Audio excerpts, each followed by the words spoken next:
What's up, Hoss?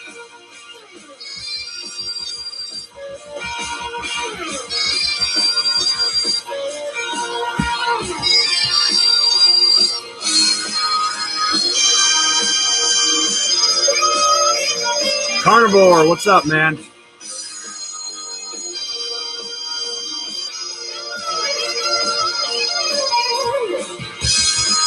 Damn right, damn right. Playing a little music, give them some time for people to show up.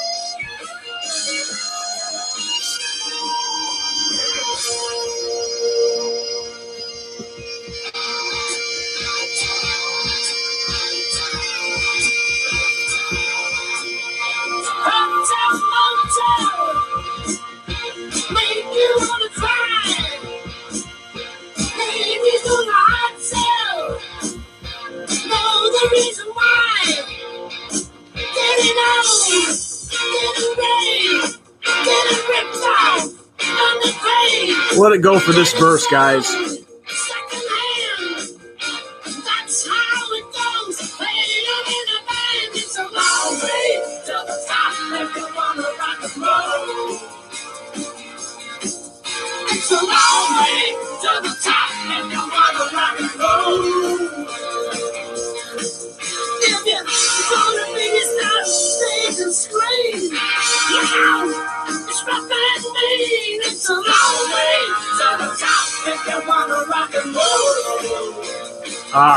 All right. That is enough of that. What's up, guys? Did you all have a great July 4th? I know I did. Took it easy and ate well. Some good R&R, that's for sure.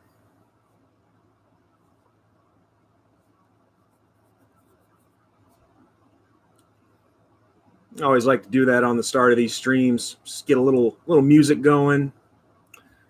Give it a few minutes. Give it some time for people to show up. I mean, what's the point of doing the fun usual? Hey guys, this is NDSean45 coming at you. I mean, what's the point of doing that when nobody's watching exactly from the start? I mean, granted, I can fix that. You know, having a set time and actually promote it. You know what I mean? But I'm just a get up and go kind of person.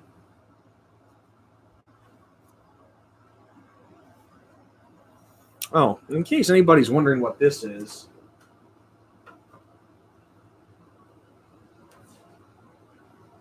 I'm trying to get it into the shot.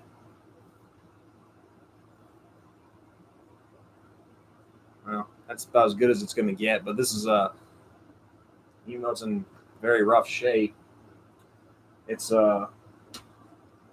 I wouldn't really call it a collector's item. It's a commemorative football from the 85-86 Chicago Bears. Yeah, that's as good as that's going to get. Not enough room. Not enough room on the stand, unfortunately.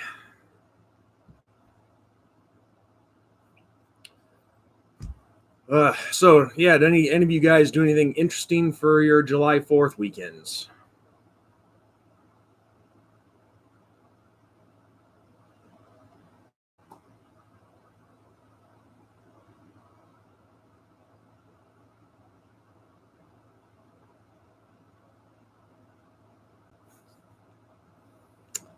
Guilty myself. Had too much to eat myself, so I am just as guilty. I mean, hey, when you have family that's really good at cooking out, you can't help it.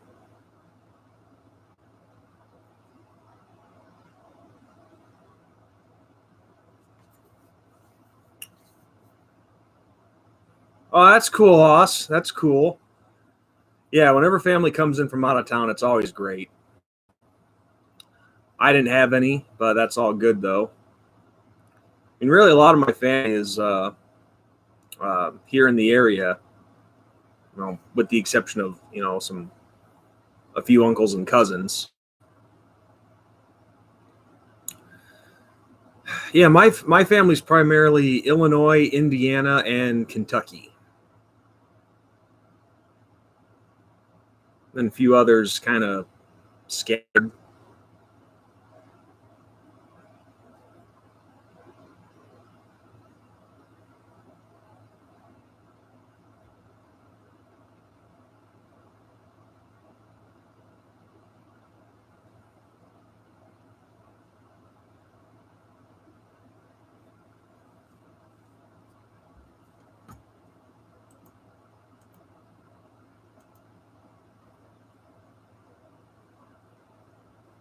So, Carnivore, Walter, what'd you guys do? I was waiting for your guys' response.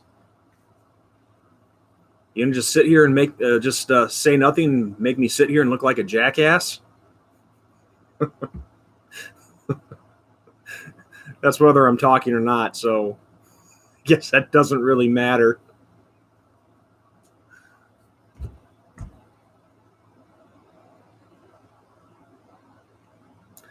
But anyway, guys, I apologize for not being too active on my live streams here as of late. I've had a few different things going on, and well, let's see. I know one weekend or one Sunday night, I was busy pranking Big Vol Daddy, which I'm sure some of you guys probably saw that. If you haven't, go check out the video. And then a couple weeks later, I was actually on his show with him. I don't know if any of you guys caught that or not, but that was pretty cool. One of these days, I'm going to try to have him on.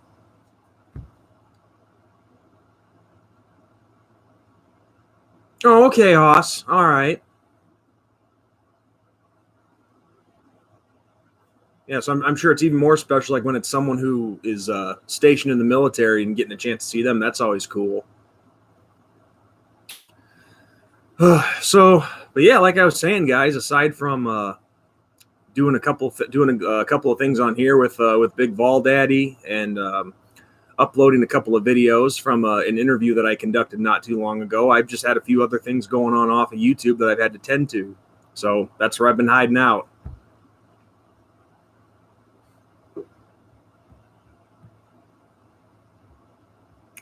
Did get a new car, which is pretty cool.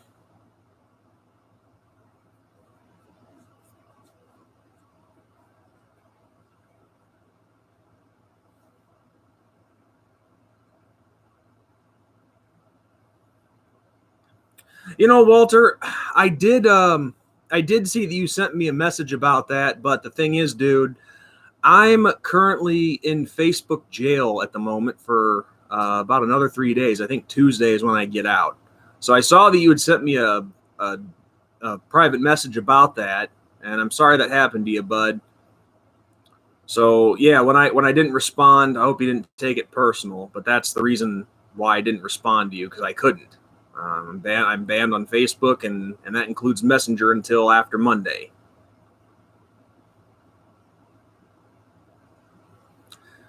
Well, Haas, I got put in Facebook jail because I got into it with a feminist over this whole what's her name, that lesbo Ivan Drago looking soccer player that's been starting all the crap in the news, doing all the Colin Kaepernick bullshit.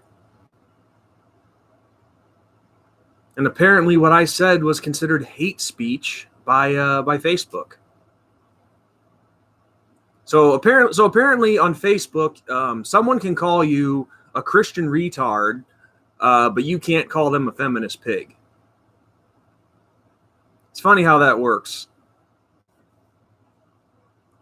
And I know of all you guys watching right now, I know you guys have never questioned this, but now you see why I speak out against liberals and why I've started doing that on my videos in recent years.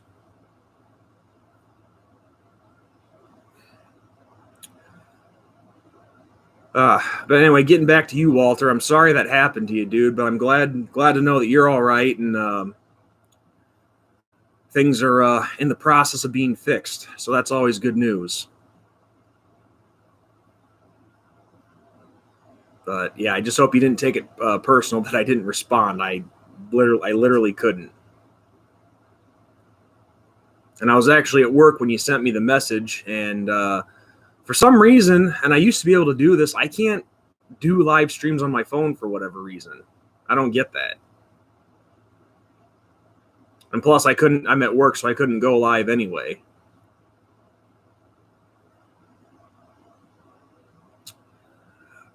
No, Haas, what's going on in New York? If I did, I'm forgetting about it, or I missed it.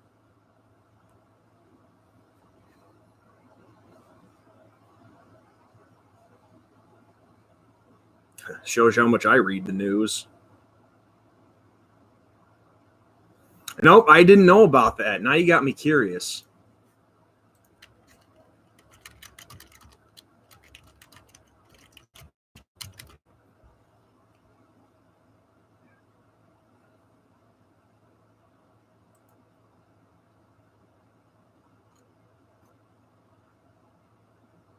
All right. New York City goes dark on anniversary of the 77 blackout. Saturday's outage caused by a transformer fire affected 42,000 customers. Well, I'll be darned. Wow. Ain't that some shit?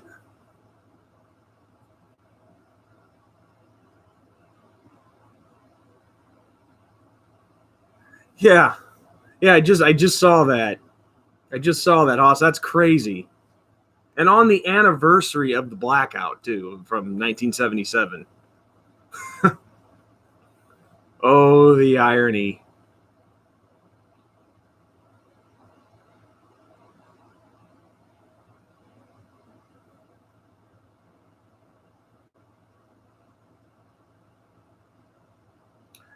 Yeah, Walter, I was actually at that game. If you're talking about 2009 against Nevada, that was actually the first ever game that I previewed and recapped here on when I first started YouTube. Yeah, we kicked his ass that day. Shut him out. But actually, I don't know. I don't know about that one though. I think the biggest embarrassment in his professional career would have been, and I'm talking on the field. Well, just a few years ago when the Bears were still in rebuilding mode, and I think it was what was it, 2016?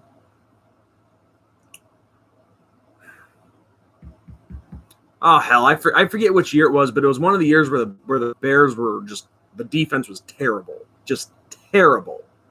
Kaepernick couldn't even beat them, and everybody was picking on the Bears that year. Everybody was trouncing us. But Colin Kaepernick, and when he was still starting for the 49ers, he couldn't do squat. We shut him down. And he wonders why he got benched. There you go.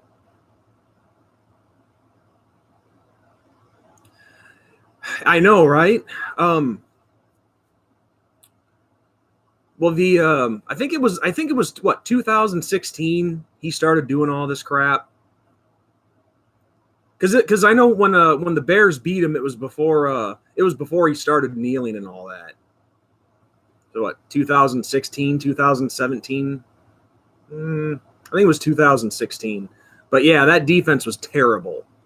I mean, they couldn't stop anybody to save their lives. I mean, yeah, I think at that time we had it was the first year with Danny Trevathan. It was Leonard Floyd was a rookie, I'm pretty sure. But still, the Bears didn't have all the pieces in place, and we were getting our asses kicked left and right. And Colin Kaepernick couldn't even beat that team because the offense did just enough that day to get to win the game. I remember watching that. But yeah, guys, just to make some comments about all this stuff, it just goes to show you, not only are Colin Kaepernick and this what's her name, Rapatomi, the Yvonne Drago lesbian from the women's soccer team, they're not just disrespectful to the country. They're both a couple of fraud, and that's one thing that I wish people would realize.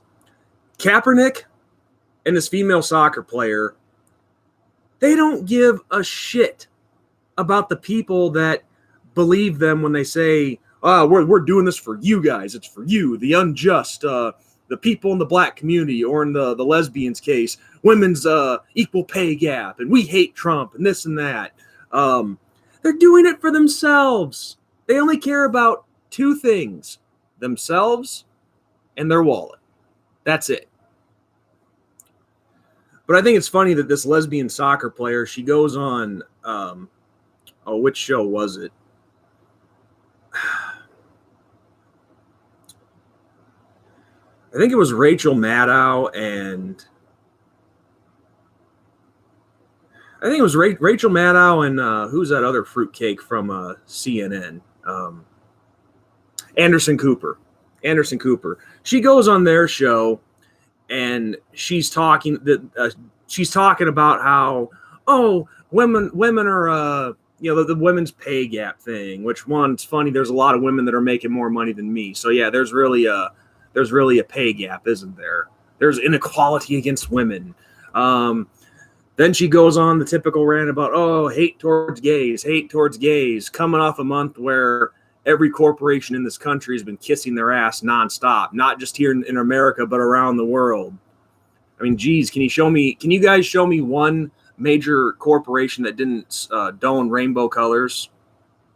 But oh no, she's discriminated against. She's got it so bad. These people are attention whores. I really wish the masses would get this. They are attention whores. They're looking for money. They're looking for fame. They're looking for attention. And in respected case, I wish the black community would stop thinking that Colin Kaepernick actually gives a shit about them. He doesn't. I mean, really, aside from being disrespectful to the country, what's one thing that he's actually done for them? Or this lesbo soccer player, what exactly has she done? Nothing. Just disrespect the flag. Pretty much being an ugly feminist, stirring the pot. And yet all these people get so much attention. It is just unbelievable. And of course, Kaepernick's case, we all know why he did it. It's not a secret. He's all throwing a hissy-pissy fit because he got benched, because he sucked. But yet he's still making millions of dollars. But oh no, this country is so racist. It's so bigoted. It's so evil. We've got it so bad here. It's so full of inequality. Go to the Middle East then, see what happens. And I know those are just basic arguments, but it's true. And if you look at behaviors of some of these people, Colin Kaepernick, I remember reading a year or two ago, he goes on a trip to Ghana, and when he comes back, I think he said it while he was over there. He was interviewed about his trip, and they asked him how his stay was, and he goes, "Ghana is home to me. Ghana is home." But yet, that's a country that has one of the worst police brutality rates in the world, which is one of the things that he's supposed to be fighting against. So he's so full of shit. Just so full of shit. He's just a piece of crap that hates the country. Because if he was, he'd let Nike release their Betsy Ross symbol shoes. So it just goes to show he hates the country. He'll take advantage of it here and the great things it offers, but he hates it.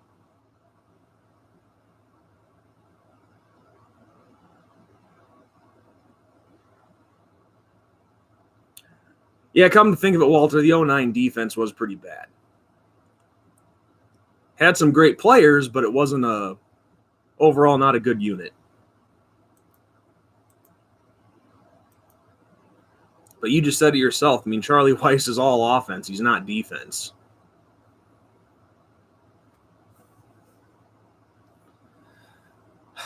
But yeah, with this lesbo soccer player, she's bitching about the pay gap and the wages between the men and the women.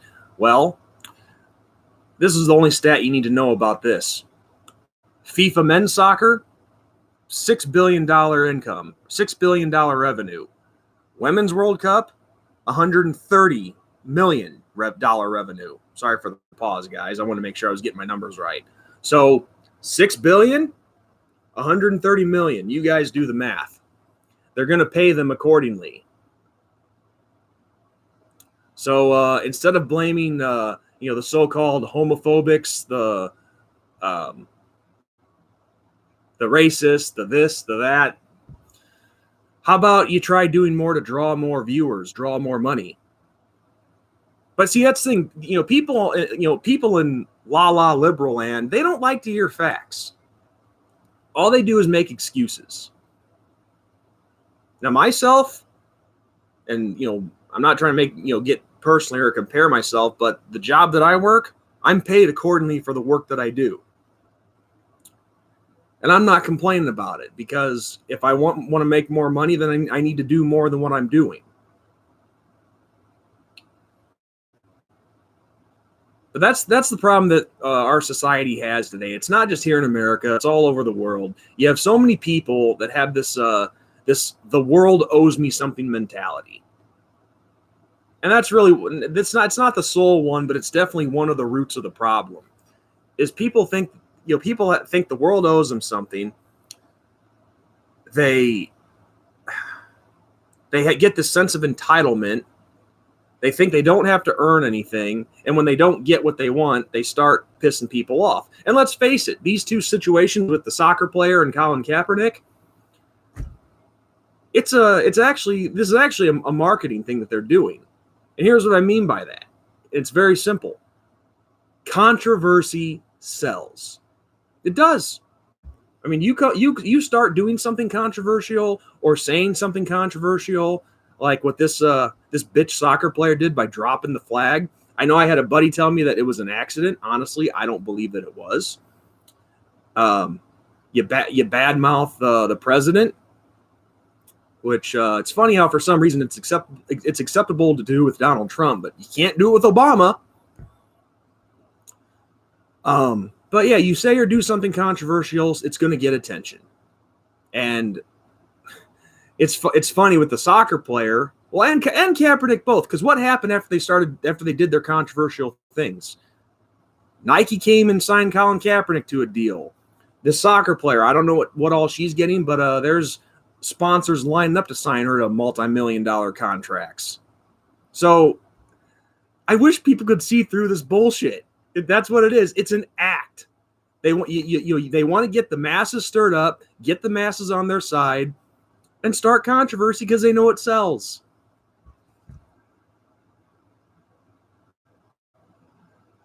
Yeah, no kidding, Walter.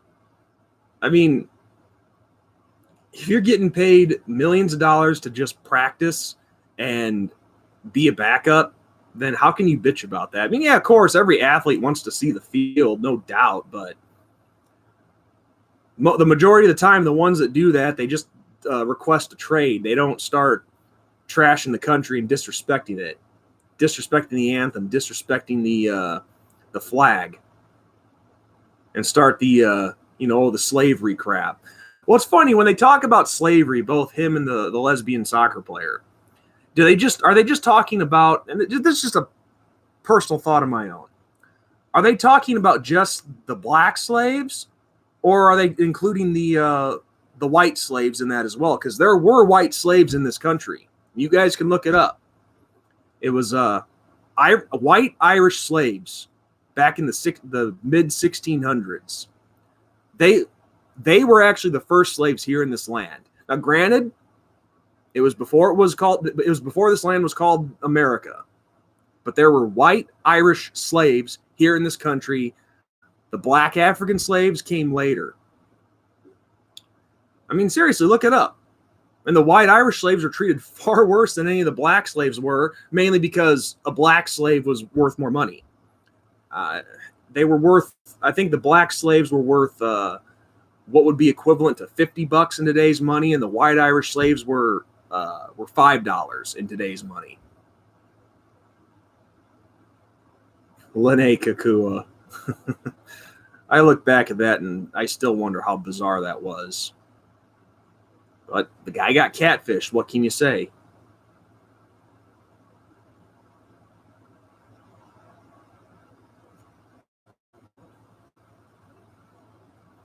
But yeah, nobody ever talks about that. Why? Because they think white slaves never existed.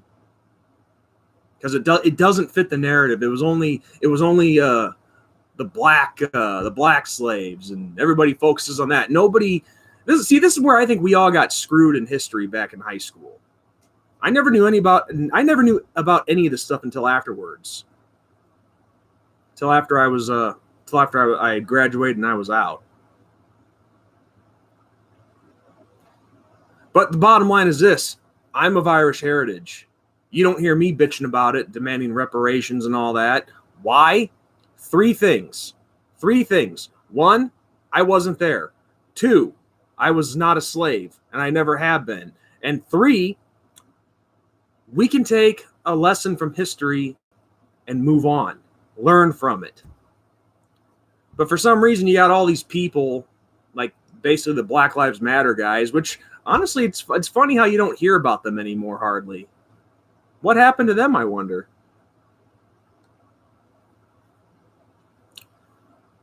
But a lot of us don't have this mentality of the world owes me something. Because I'm telling everybody watching right now, the world doesn't owe you shit.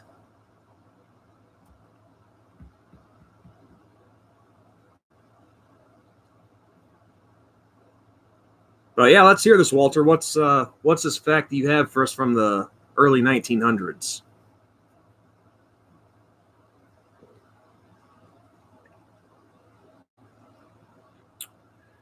But overall, with all these situations, it just amazed me that people that these ones that are starting the controversy, why don't they ever try doing their proper research, doing actually researching history? It's like they just stick with the narrative.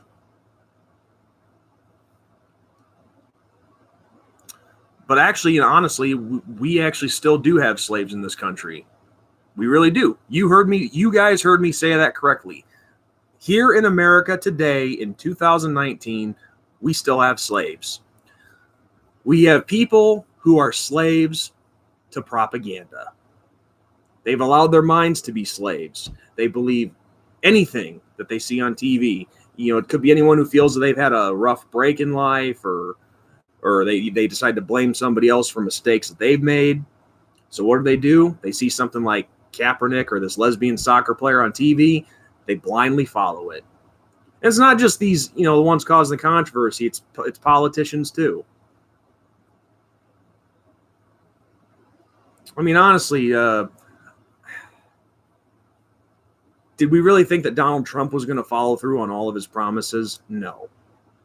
But yet everybody thinks that the Democrats will be able to follow through on their promises. They're not going to.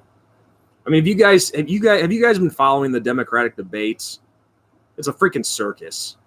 The way I see, and this is all I'm going to say about the Democratic debates. It's like who can be the most heretical. It's a who can be the most heretical conference. That's what it is. And these are seeing some of these people. How they are in power. It's sickening. I mean, Bernie Sanders, whack job. Beto O'Rourke, whack job. What's her name? Everybody calls her AOC, that Cortez woman, whack job. And Pete Buttigieg, I think that's how you say his name. Let's be honest. If he wasn't a homosexual, if he wasn't a sodomite, who would even know who the hell he is? Well, Walter, you might actually, because he's the mayor of South Bend, but he's only getting national attention because he's a sodomite. That's it.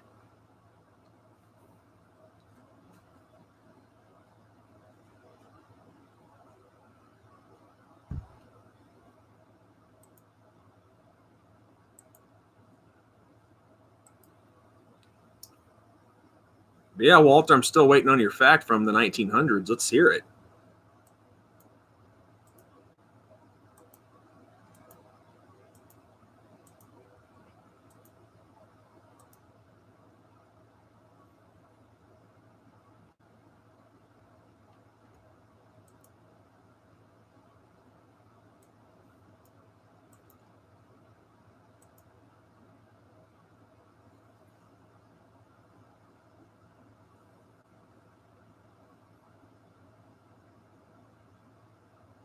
That's interesting. That is very interesting, Walter. In the early 1900s, only white people could be engineer of the trains on railroads.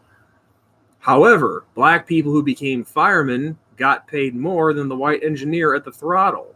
See, I did not know that. That's interesting. That is very interesting. So, let's not be bitching about pay gap anymore. I mean, granted, they're talking about women and whatnot, but still.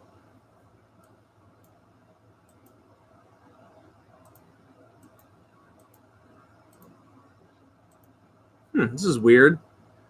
Usually I could usually I could see who all's watching, but participants, it's showing up as none. But it says I have 3 people watching. But I'm going to do what Big Vol Daddy does. I'm going to add 3 zeros onto that and say 3,000 people are watching.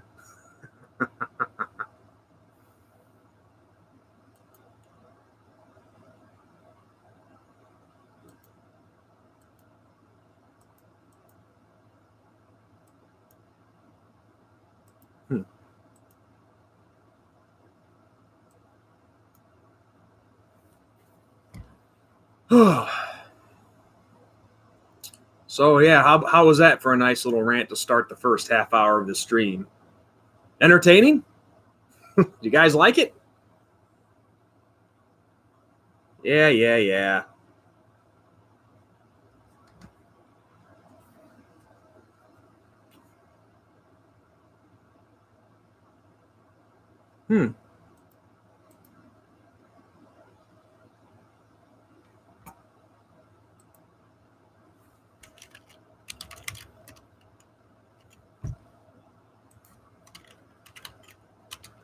One second, guys. I got to check on something real quick.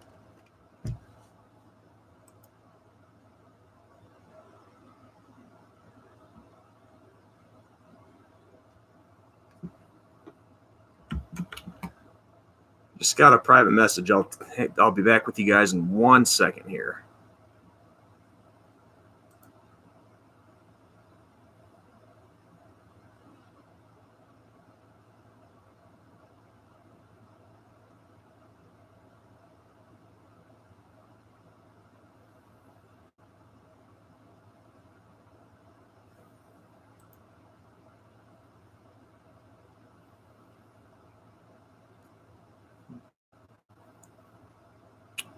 Oh, okay. Welcome, everyone.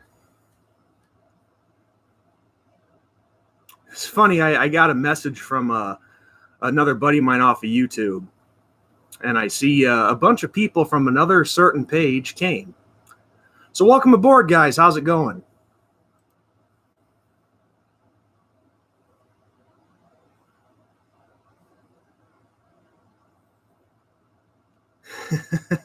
Yeah.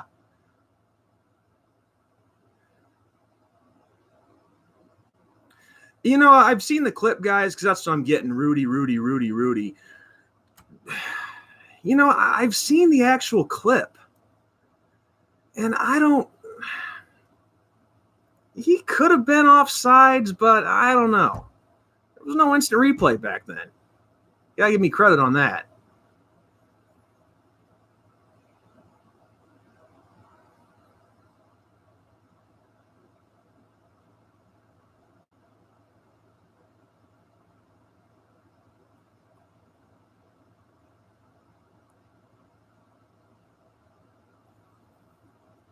Well, you know, you gotta give them some credit. I mean, offsides or not, they let the play happen. I mean, good for the officials. Good for the officials. I mean, come on, the guy worked hard for like 2 years to get it done, and he accomplished it. So you guys got to give him credit on that.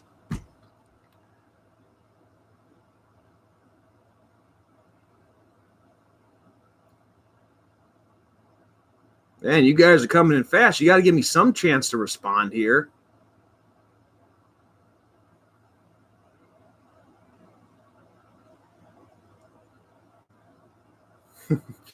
Excuses, sir. Rudy. A couple of you were asking if he is in prison. I know he's not. I mean, he screwed up. Yes, he did break the law, but no, he's not in prison.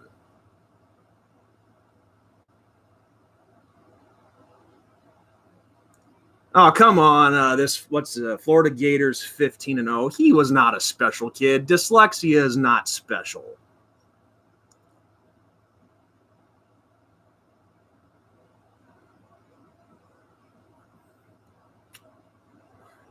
Well, I'm not going to change a team, but yeah, Raymond Jordan or Ramon, however you pronounce it, whatever you go by.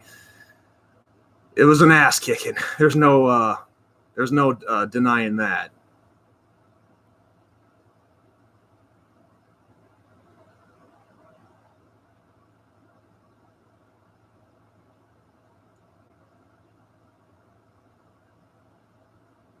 If he took steroids, then he got some a very bad dose, or a very bad kind, because it didn't work.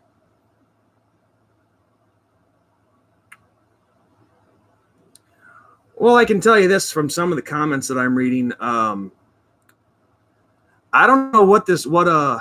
Raycroft's problem is with me, but he has this obsession with trying to come on here, and clearly he's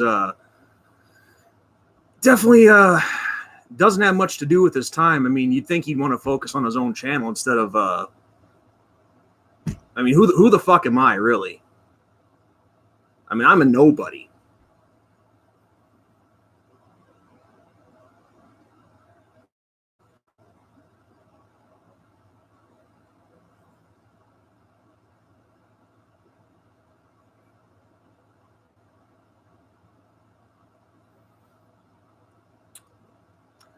Well, yeah, I can clearly see that.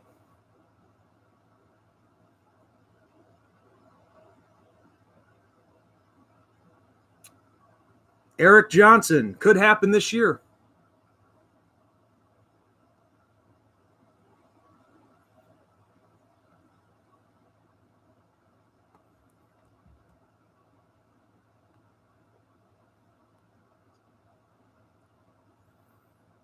Man, what's with the pedophilia jokes? Are you guys sick?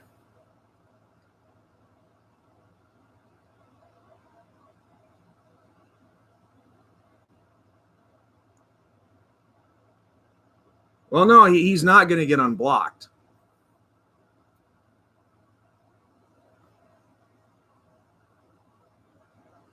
I mean, thank you guys for coming. I appreciate it. I actually find this very flattering that I'm even worth the time, because I mean, I'm a small time guy. I mean, last I checked, let me check something. Let me see what I'm at right now.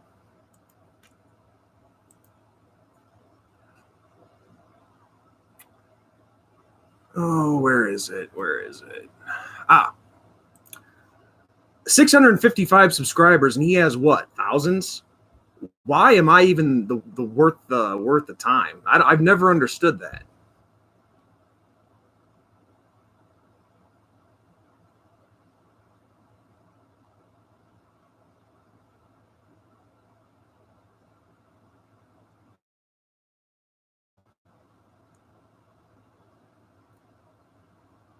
Sorry, guys, you're going too fast. I'm trying to keep up with all the comments here.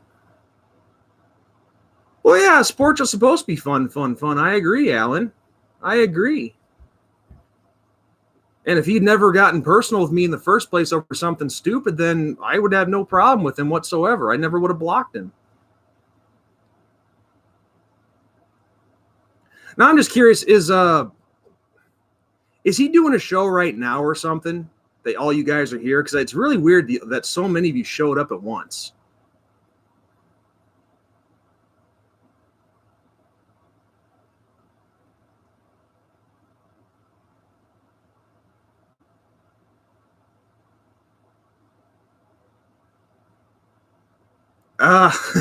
Let's see. MCD Sports 4. How do I look like a felon? I've never. Please explain that to me.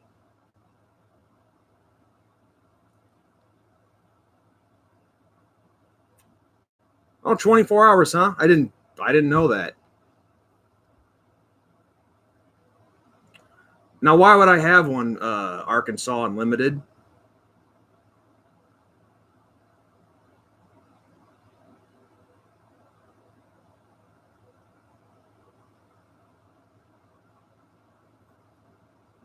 A hairline that bad?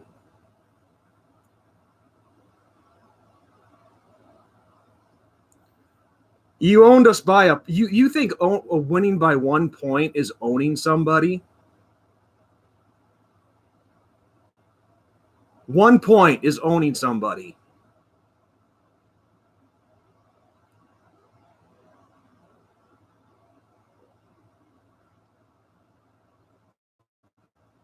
I don't see what's wrong with my hair. I got a nice full head of hair.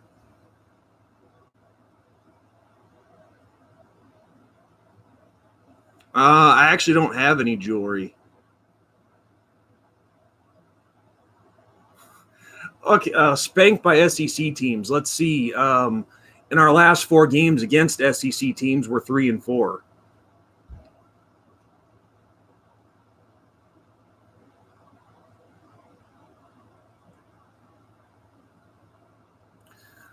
All right, tell me something. What is your guys' obsession with conferences? I've said this a million times. You all should hope that Notre Dame doesn't join a conference.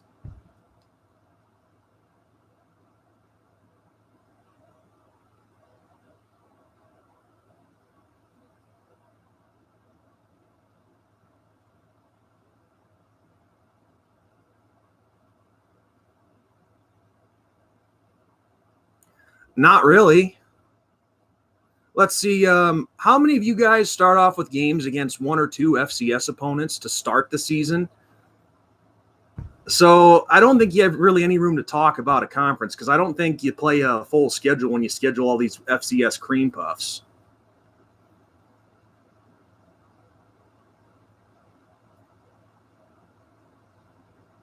Hey, Alan, I agree with you. I agree with you 100%. I was actually on Big Vol Daddy's stream a couple weeks ago. I said the same thing.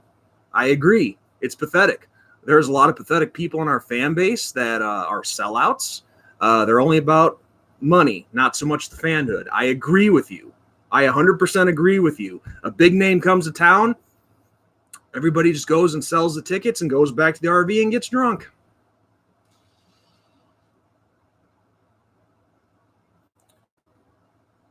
Yeah, General, you didn't know that? It was the excuse me. It was the what did he call it? 2 Vols and an Irishman. Yeah, that was me. Conferences have nothing to freaking do with it.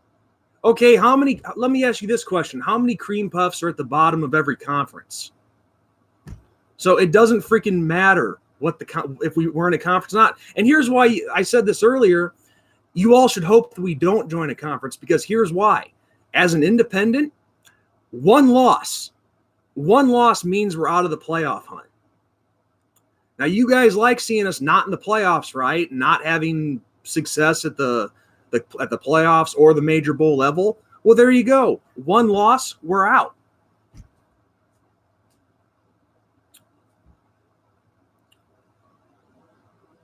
It's a part of the agreement, Big Dog Brett. You know, other teams have a conferences, the other teams are in the ACC. Independent, the ACC let us keep our independence in football with the agreement that we play 5 ACC teams every year. Not really. How's it a cop-out?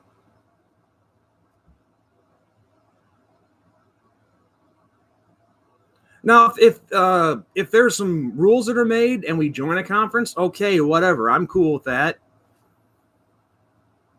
But I don't. That's true, Kerry. See, hockey is set up differently in college because I know, like you said, there's the Big Ten for hockey, and there's a few other. I don't know how it works for hockey. I forget what they're all called, like the East Conference or whatever.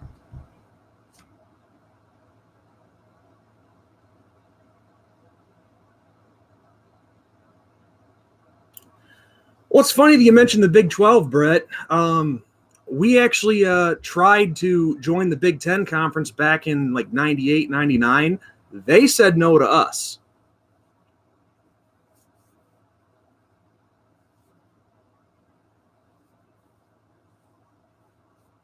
Really? So Big Mac, when we went 12-0 in the regular season a year ago, that just means nothing?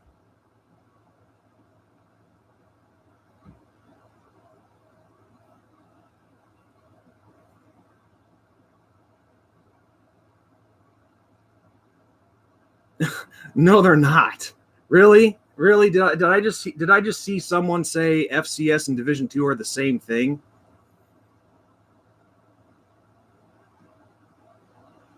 Actually, I think Division II is a lot worse. See, because there's 4 levels of college football: FBS, and then 3 levels of FCS. So I guess, yeah, technically speaking, they would be the same. That's true. That's true. Technically speaking, they would be the same. Well, there's no question about that, Brett. Things need to change there. The records speak for itself. I agree.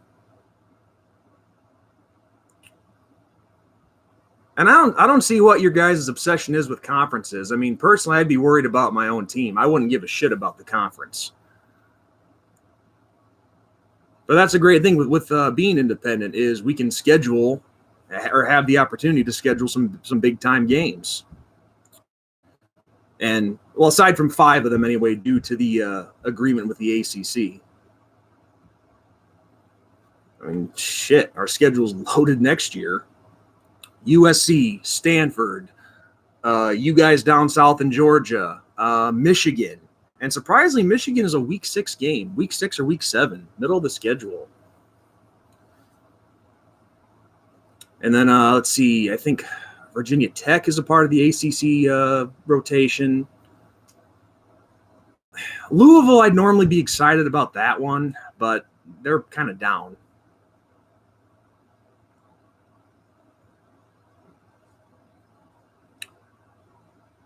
How is our recruiting hurting? Last I saw, we were like top 5 in the country. Picked up the top running back in the nation. Well, all-purpose back. Well, you need to do your research. We actually, Big Mac, we do have Clemson as a part of the ACC rotation. Alabama is on the schedule for the future. I mean, granted, it's a little far down the line, like 7 or 8 years from now, but they're on the schedule.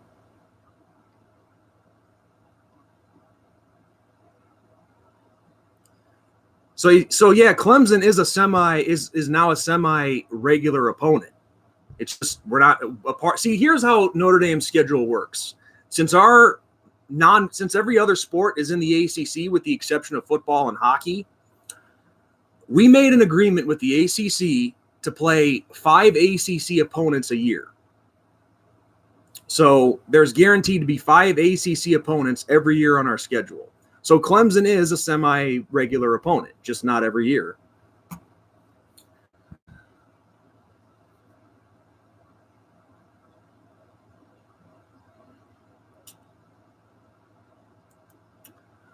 Well, regardless, Brett, we acquired a lot of talent. Like I said, we got that Chris Tyree, who is the top all-purpose back in the country. We just got the number 1 tight end. So if you're still seeing 15, then you probably haven't done you probably haven't read the updated rankings.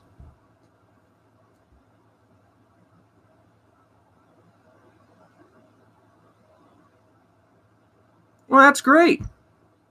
That's great if you have such great success recruiting. I'm happy for you. I mean, no, we're not getting, 10 5-stars and whatnot. There's some 3-stars in there, but hey, you know what? A lot of those 3-star guys turn out to be pretty damn good players. And again, you can't say that Georgia owned us. He owned our stadium attendance. Yes, I've said that many times in the last couple of years. Many times. But you can't say that you owned us when you only won by a point. And it was one mistake that was the entire difference in the game. So you got to give us some credit. Even if you hate our guts, you got to give some credit.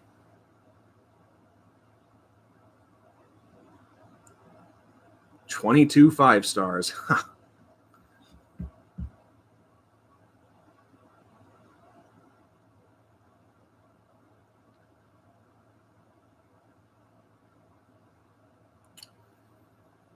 Yeah, it speaks for itself, Florida fan.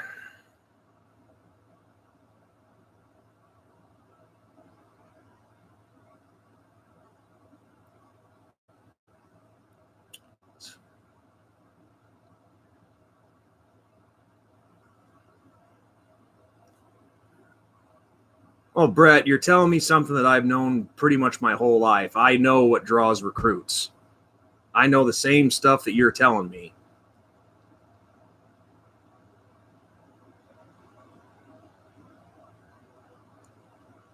Well, you can't say own. It's not like you beat us by 40 points.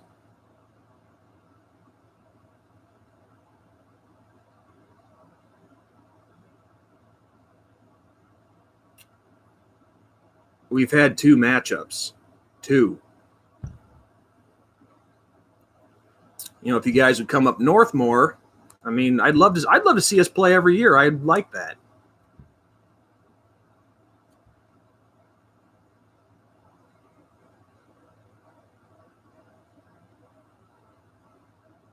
Well, that's the thing. 24/7 Sports, Bleacher Report. There's a lot of different ones. They all say different things.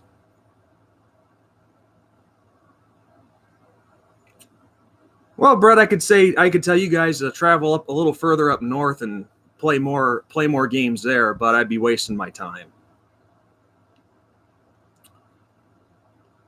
Yeah, Big Mac, I do. I was 2 years old, but I remember it. Wait, are you talking about where we won or just the last one we played in? Obviously, I remember both.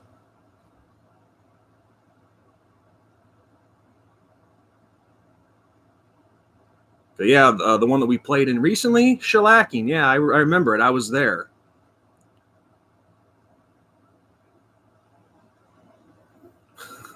Sanford North. Oh boy. Yeah, I know. That's what I'm saying, Alan. You need to change that. Come up north. Don't just stay down south all the time because there's good teams up here too.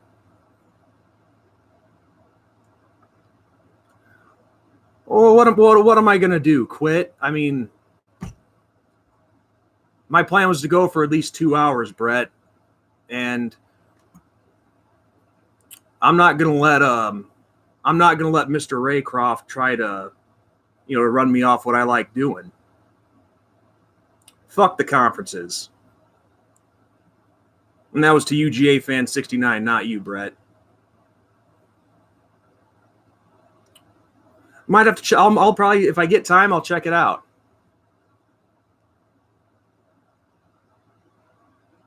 I do the best that I can, and honestly, I don't know what Derek Raycroft's problem with me is, but 4 years out, 4 years never talking to him. He shows up 1 day when I'm doing a live stream and starts crap with me.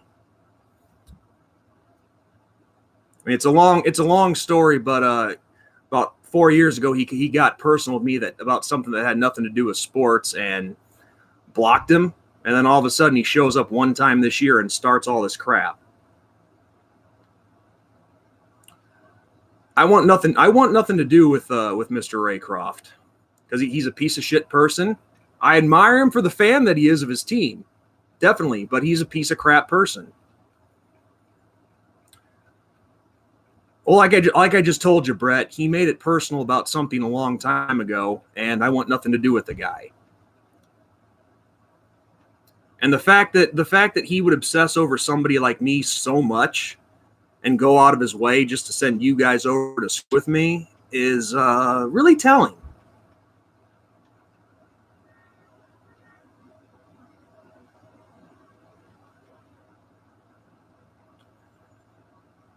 Well, honestly, Big Mac, as a fan, I like the challenge. I like seeing them have the challenge. I mean, we've been able to do it twice in the current system, and it tells me that there is hope there. You just got to find those few extra pieces out there in recruiting to send us over that hump. The hump day of the college football world. You get those right guys in place, And honestly, I think we're on the way up. Because coming into this year, we've got a quarterback established and set in place, more power to the running game. I mean, really, I think we're at the point of rebuild or reload, not rebuild. Because we had the same kind of problems last year, or at least I thought we did, not knowing who the top running back was going to be. Turned out to be no problem. Didn't know who our top receiver is going to be. No problem. Quarterback, there was an issue. Wimbush was great, but he was inconsistent. Ian Book, a hell of a lot better and more consistent.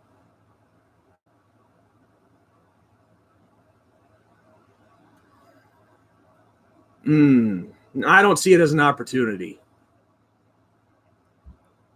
I mean, being the joke at somebody else's expense, that's not an opportunity. Honestly, I just wish the guy would leave me alone. I don't talk about him. So what his obsession with me is, it's mind-boggling.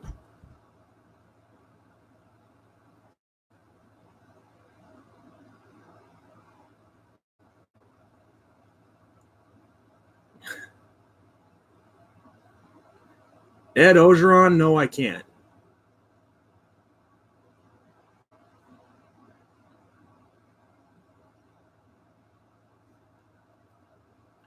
Well, yeah, Kerry, I knew Dexter Williams was going to be coming back, but I was talking about all the guys behind him because we really didn't know what all we had. Jafar Armstrong hadn't seen much action. Same with Tony Jones. So yeah. Well, Brett, it wouldn't surprise me if he's already done that, because even before, finding out that he's doing a show right now, obviously I don't know what he's saying about me, but finding out this right now, it wouldn't surprise if he's already done it, because I've had people show up just randomly at different times making some kind of reference to him. So I think he's already done it.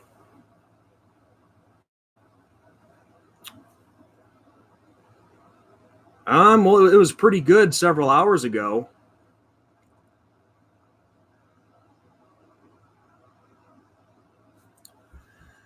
I don't know. I'll have to check. Actually, you know what? I'll do that right now. I'll see what is on the horizon.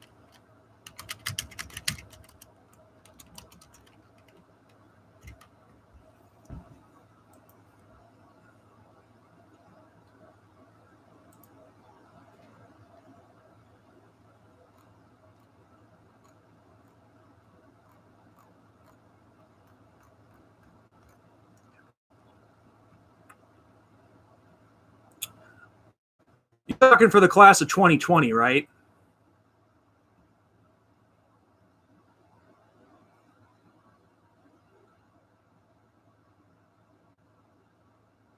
Yeah, that's why I was asking, because he's the only one that I'm seeing too, and I'm looking on a couple of different boards.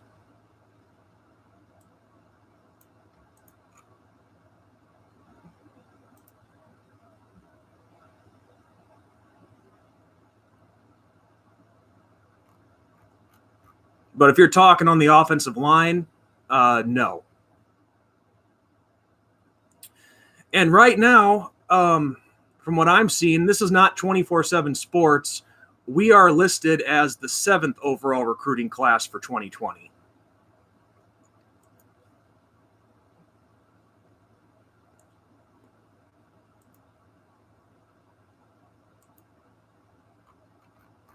So 15, I don't know about that.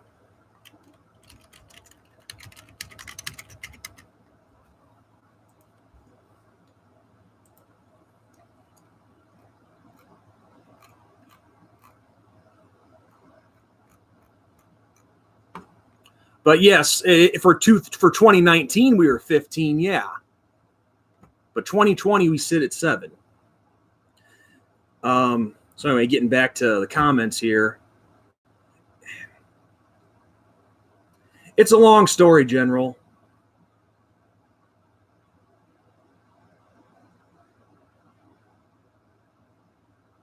Well, yeah, for now, of course. A lot of time between now and the 2020 season. I get that.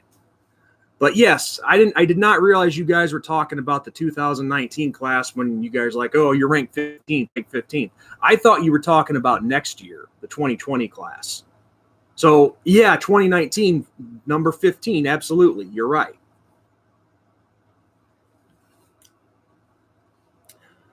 But look, I'm not going to explain the whole story because it'd be a waste of my time and it's too damn long. But he made some personal attacks against me.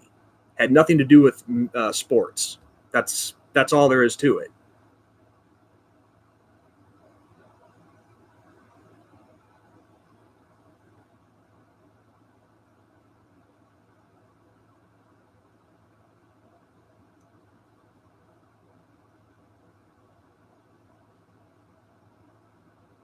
Um, okay, yeah, long way to go before that's decided. And I'm sorry, guys, I'm catching up. When I got like 30 or 40 of you guys coming at once, it's tough to keep up.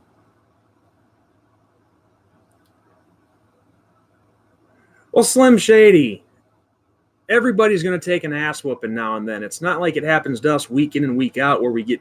I'm sure you're referring to 2017, right? Okay, well, every team has that happen to them at some point. Doesn't mean they're a bad team. Because we still won 9 games that year. It's nothing to write home about, but it's still pretty good. A lot better than 6-6 or 7-5. I'll say that much.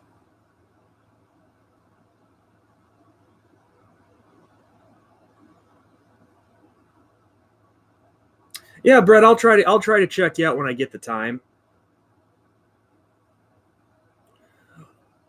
Well, Slim, Clemson is on a higher level right now. They're playing phenomenal football.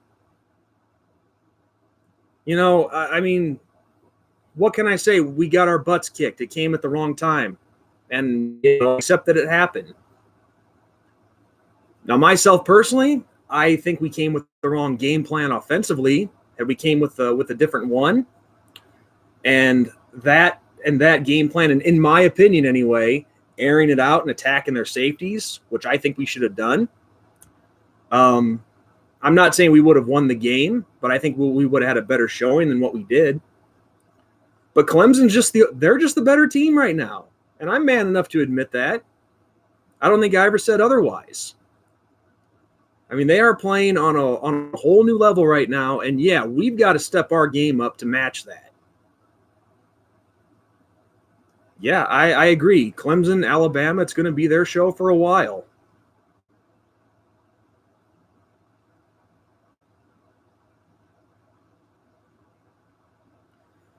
See, this is an excuse that I hear a lot too, because we have close encounters with teams that, in your mind, we shouldn't. And that USC team is not as bad as you think. That team is going to be crazy good starting next season. I mean, Pittsburgh, if you followed our history, they've always played us tough. I mean, I don't see how that makes us a bad team just because we have one subpar performance against a team that's not that great. So I mean, the only way you can be good is beating a team by 30 or 40 points every time. Is that it? Because I think that's a silly argument.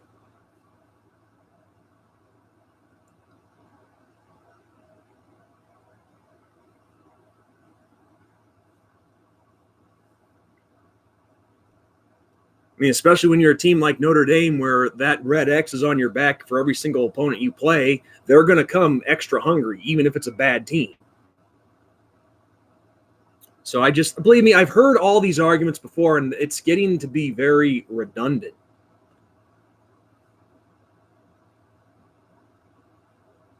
So what? Exactly. That's my point. So what? I'd rather have a sloppy win than a bad loss any day.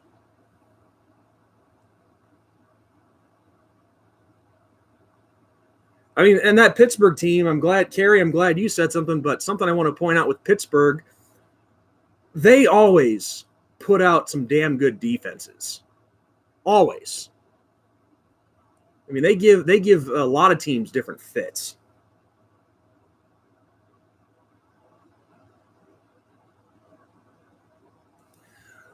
Well, then, are you if are you going to say that Alabama should, if they were to have like a 6-point win over a team, say, I don't know, a bottom feeder of whatever conference of your choice, if they only beat a team by 6, are they a bad football team? I mean, hey, Clemson, the national champions, they beat Syracuse by only 5 points. Or I'm sorry, switch it. They where was I going? They struggled with Syracuse. That's what I'm trying to get at. Is Clemson not a good football team because they struggled against Syracuse? I mean, granted, I think that game Lawrence wasn't playing.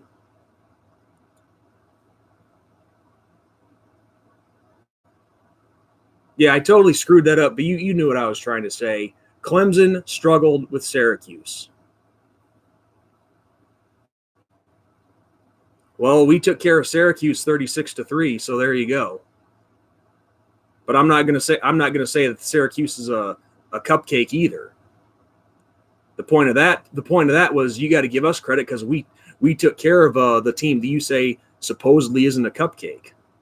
So these arguments, all these redundant arguments, really have no merit. Because college football is one of those games. Just like the movie, any given Sunday, or in this case Saturday, different things can happen. But no, Clemson, when they struggled with Syracuse, I'm not going to say that they're a bad team just because they only beat them by like 5 or 6 or whatever it was. But for some reason, when it comes to Notre Dame, that's all everybody talks about. Oh, you only beat them by 7, or you only beat them by 10, whatever. That's the crap that I get sick of. I mean, you're not gonna win every game by 40 or 50 points. It's not going to happen.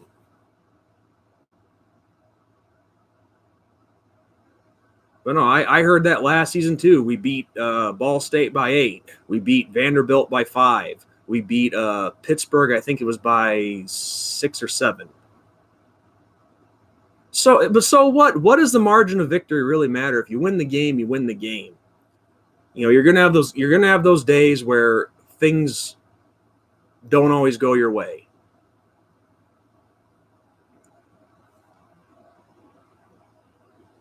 So I think that way of thinking is very stupid. I mean, to say that a team's not good just because they only beat a certain opponent by 4 or 5 or 6, that's ridiculous.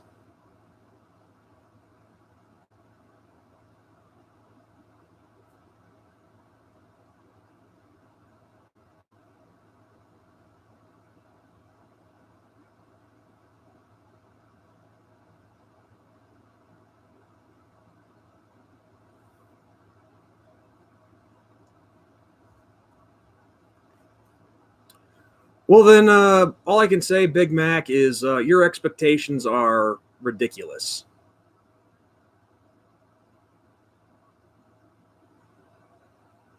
Because I mean, if you think a team has to win 30 or 40 points every game to show that they're good, then that's ridiculous.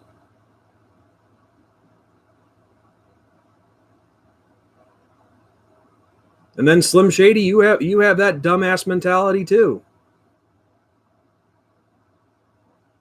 Oh, my team only won by 6 instead of 40. Oh, because well, that means that team sucks then. They only won by 6. Now, are you a Georgia fan too, Big Mac, or somebody else in the SEC?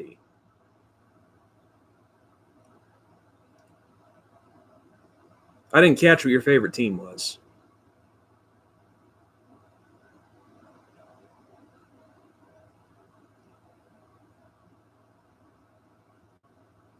Bama? Okay. Well, keep in mind there was a point where they weren't doing so hot either. They're playing at a high level right now, but still though, I'm not going to say they're a shitty team if they only beat somebody by 6 points.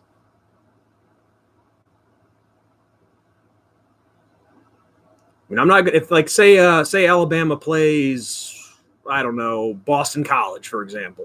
If they only beat them by a touchdown, I'm not going to say that Alabama's a bad team. Yeah, I agree, Walter. I agree. This was a lot of fun until traffic came. All because some dumbass has a sick obsession with me. I mean, a guy who's in his 40s and pulling this crap.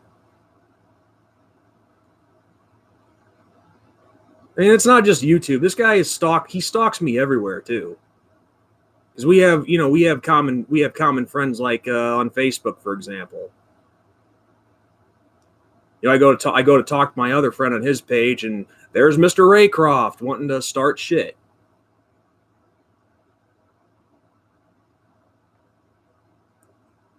And the thing is, I've never done anything to this guy, so I don't know what the hell his problem is. And I know he just laughs at it, but all I've done was left this guy alone. I talked to him once 4 years ago. 4 years ago. Haven't talked to him since, and then all of a sudden he starts all this crap. It's pretty pathetic.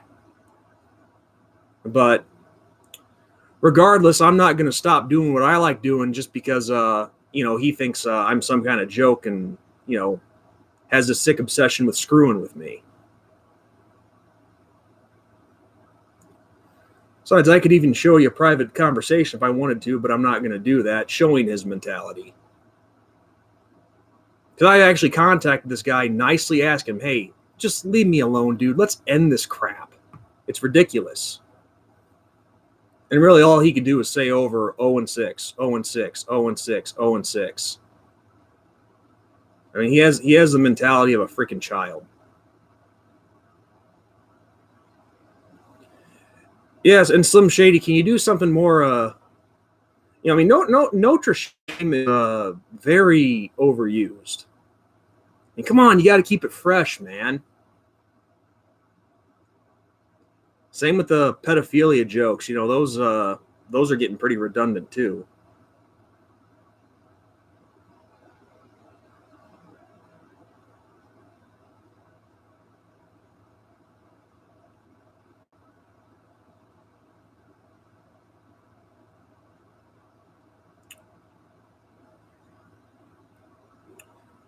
Well, thank you for saying that, Big Mac. Now I'm waiting for the punchline.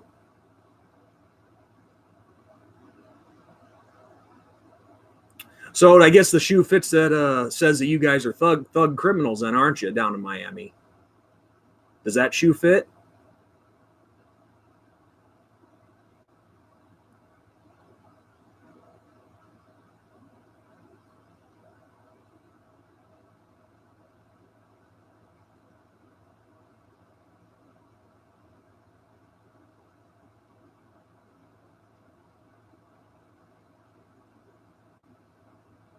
Yeah, so if those stereotypes for ND fit, then yeah, I guess that means Miami's a bunch of thugs then, aren't they?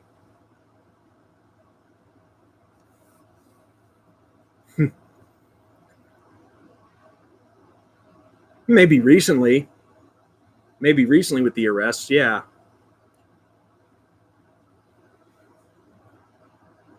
Just, of course, means a lot of you just probably haven't been caught then, am I right? Since you like to play stereotypes. They just haven't been caught yet.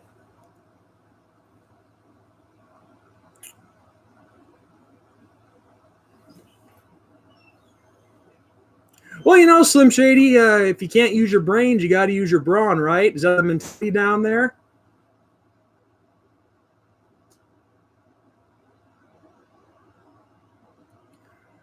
Really? Okay. Let's see.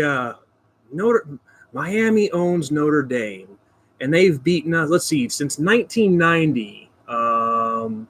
One time they beat us. One time. They've only beaten us one time since 1990.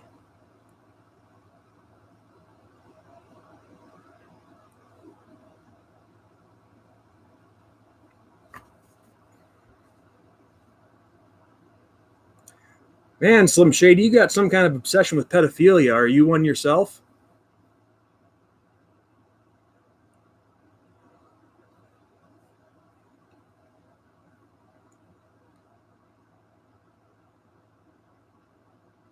Yeah, 2017. Congratulations. Their first win over us since 1989.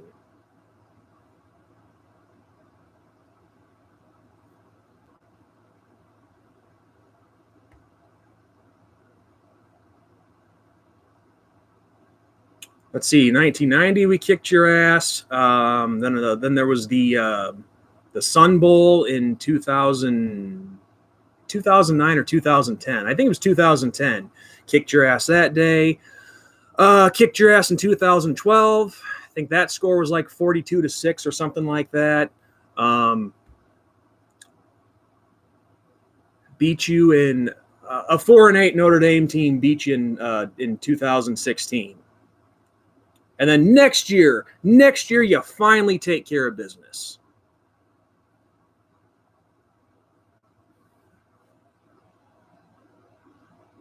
Let me check that.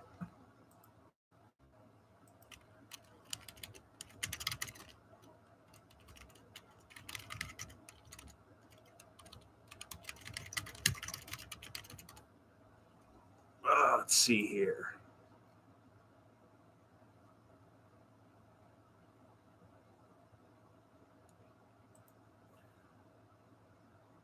Slim, we didn't even play you guys in 1991, you dumb shit.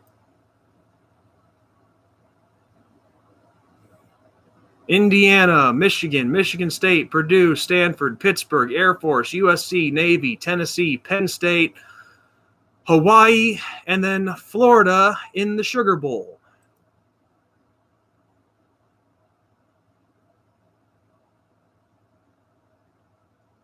Clearly not.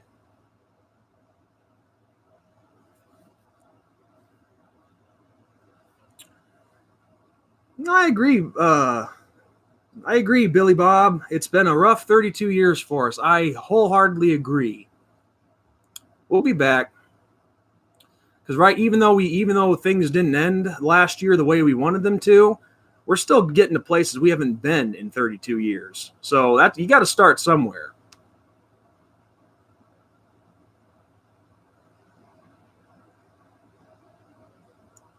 So, but yeah, I mean, if you're talking in meaningful games, as in like bowl games, national championships, I agree.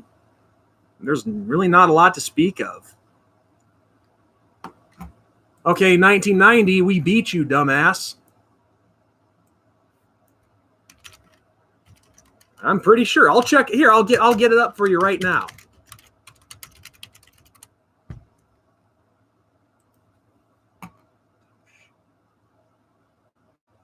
$29 to 20. 29 to 20, we beat you. October 20th, 1990. You're thinking of 89. 89, you beat us 27 to 10. 88, the year before, we beat you when you were number one. You haven't beaten us since you've had one win against us since 1989. So yeah, so get your freaking facts straight.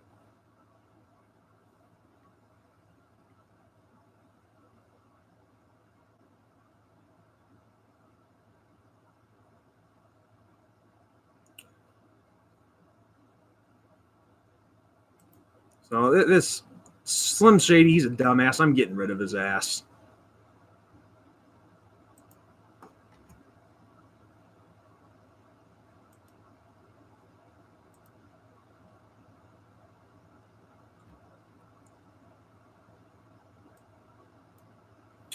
Well, I think it could be a lot sooner than that.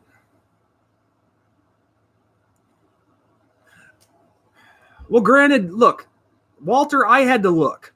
I had to double check, make sure I'm right, but I remember the 1990 game because the Rocket had a return in that game. No, Big Mac, you've been all right.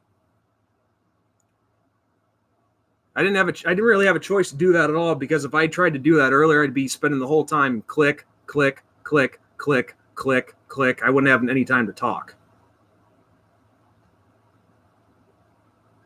No, you've been all right.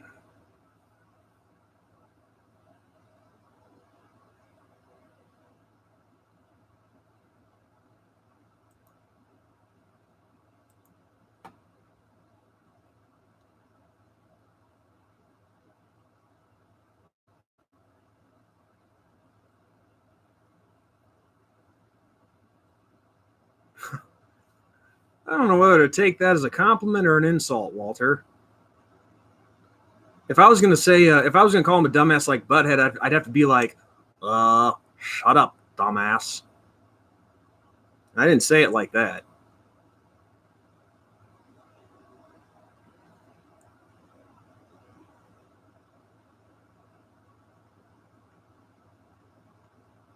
Well, there's one positive of all this happening today, and this doesn't include all of you, like you, Big Mac. Like I said, you've been all right, but I guess the one positive thing about having some retard send you a bunch of people from his channel is you get to see the stupidity of people in college football.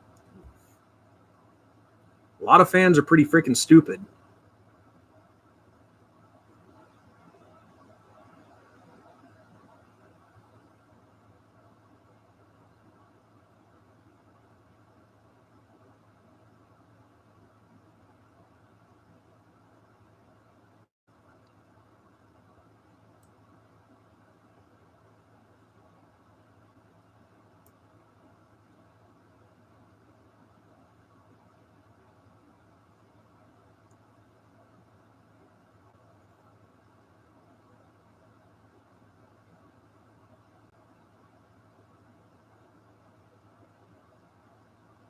I guess it has its ups and downs, Walter.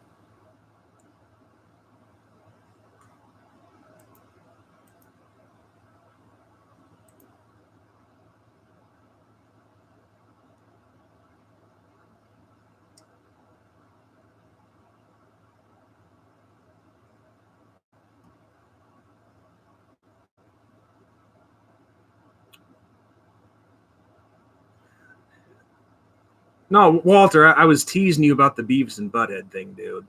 I was teasing you.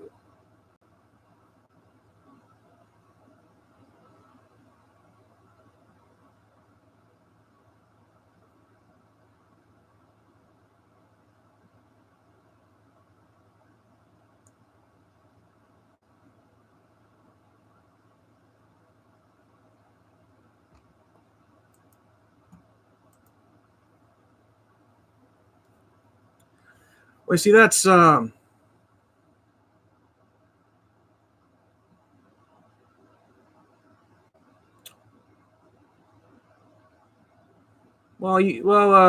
I don't make record predictions for us because as a fan, I want us to win every time we step out on the field, and whatever happens, happens.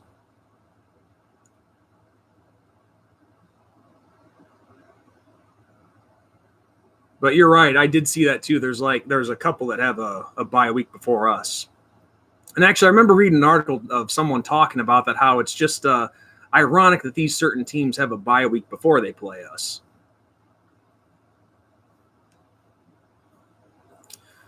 But at the same time, I think this season we have 2 bye weeks ourselves, so there's not really a whole lot to complain about, honestly.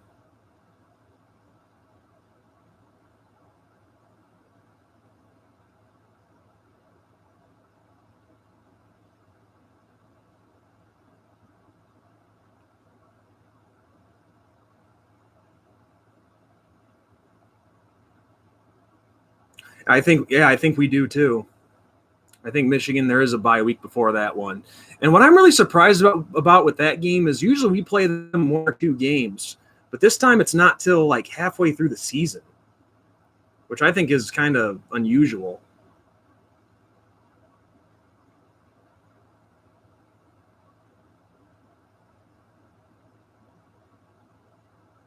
Because usually, from when I've always watched it, Michigan is pretty early in the season.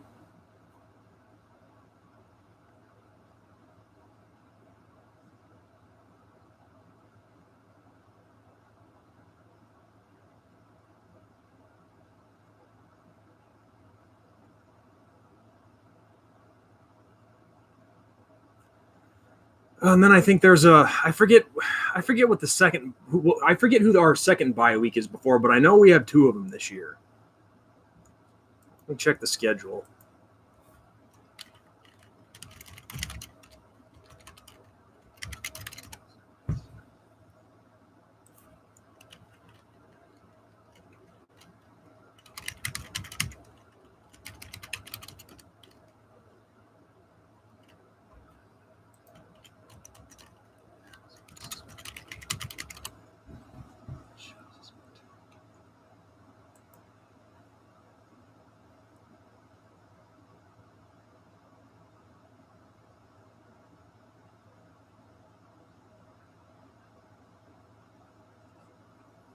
Yep, we get one before Michigan.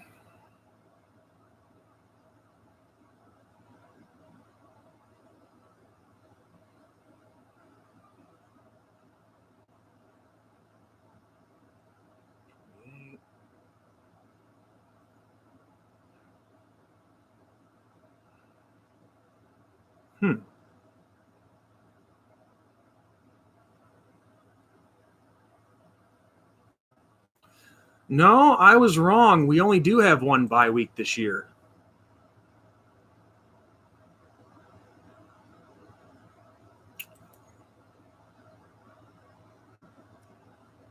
Oh, wait a sec. Wait, nope.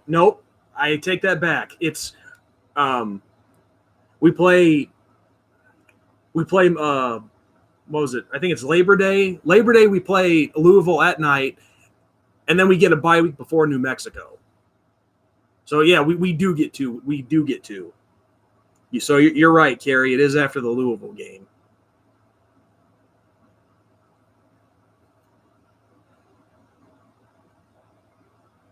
I looked at that wrong.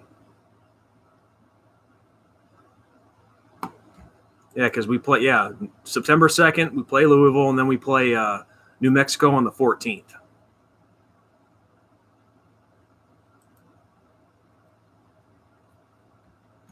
So, yeah.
All right.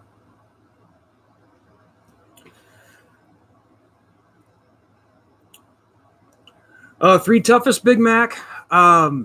Georgia for sure, Michigan, and I would say USC.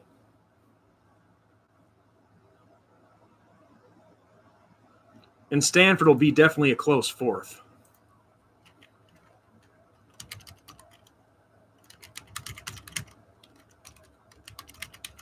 But I don't know. There's all these teams you can't count out either. Because I think we have Virginia Tech on the schedule.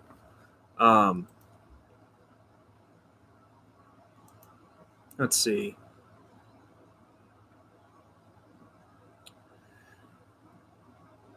Yeah, looking at all 12 games here, Georgia would definitely be the toughest. And then Michigan would be number 2 because we have to go there as well as Athens. And then, then USC comes to us this year.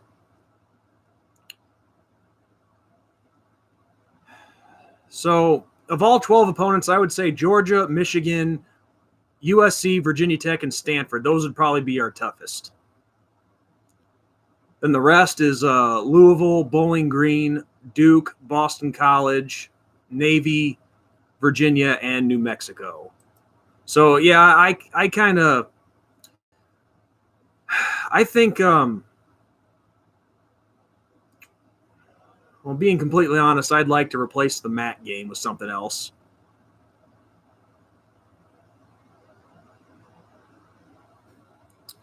There's a lot of other teams I'd rather play than Bowling Green. Yes, yeah, Navy with that triple option. Ugh. Yeah, Duke. You're right. You can't really sleep on them. They're getting a little bit better as far as football goes.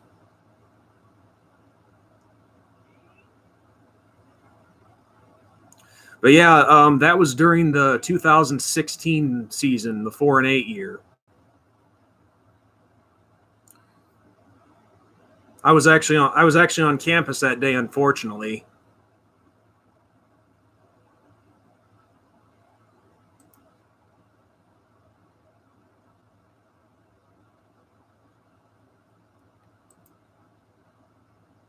So, but yeah, looking at the schedule this year and kind of breaking it down, yeah, it could definitely be a little better. I'll be the first one to admit that, but a lot of teams that you can't sleep on. And plus, being independent, like I said earlier, when the onslaught happened, all these people obsessed with their freaking conferences. It doesn't matter, conference or non-conference. It doesn't matter. You still got to go out there and play and actually play the game every single time. So conference or non-conference, it doesn't make a lick of difference. And you don't want to be in a conference, then shoot for independence.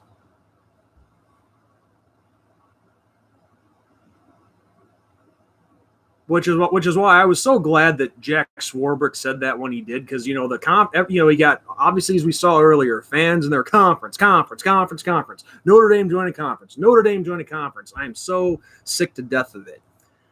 Which is why I was glad that when Jack Swarbrick, our athletic director, was asked about it, he said to himself, this is not Sean saying this. This is Jack Swarbrick saying it. He says, well, considering the number of teams that start off the year against an FCS opponent, can you really say they played a full schedule? It's true.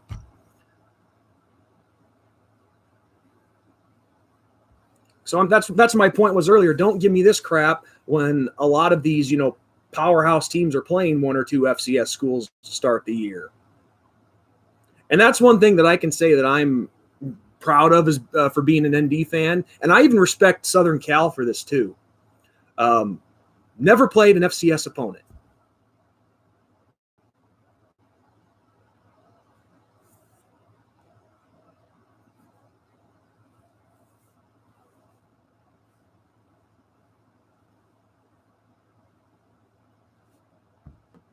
It's a good question.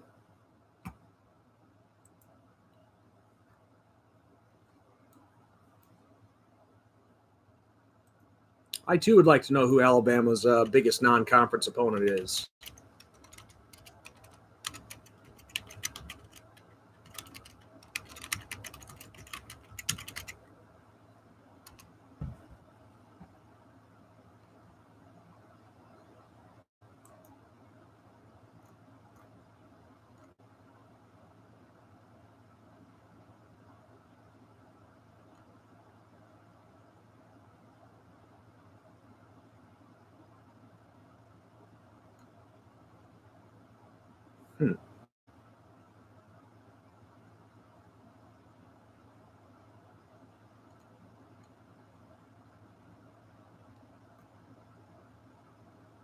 See, now I'm not gonna lie to you, Big Mac. I'm looking at Alabama's schedule right now. All their non-conference opponents are this: Duke, South Carolina, looks like Western Carolina, and then New Mexico State, and Southern Miss.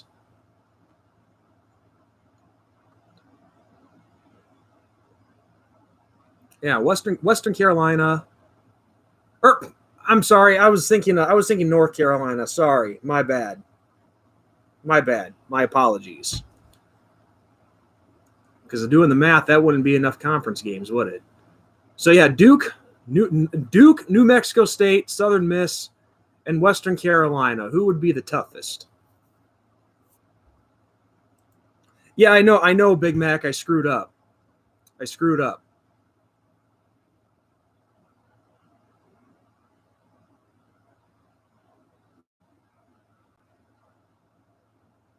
Like I said, I was accidentally thinking of North Carolina.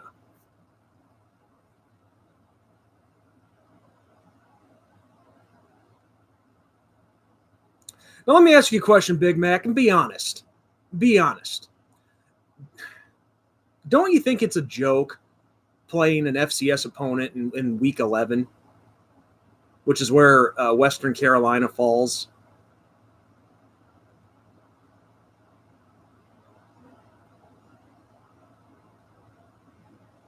Myself personally, I think it's bad enough that you guys play those kind of teams, but to play it in Week 11, at least I think that's what it is. 1, 2, 3, 4, 5, 6, 7, 8, 9, 10.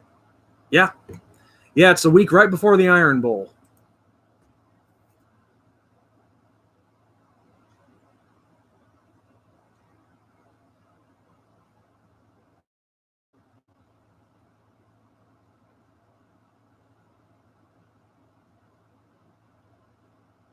Look, I'm going to be honest with you, dude. There's no reason that SEC teams, not just Alabama, none of them should be playing FCS opponents.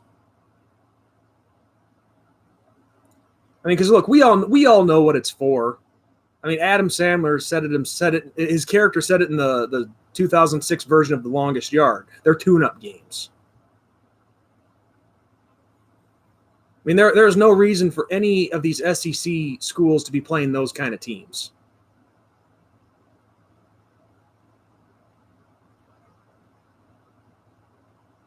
So that's my point with the whole conference thing. I mean, when you have all these top programs playing one or sometimes two FCS opponents to start their season, or in this case, it's Week 11.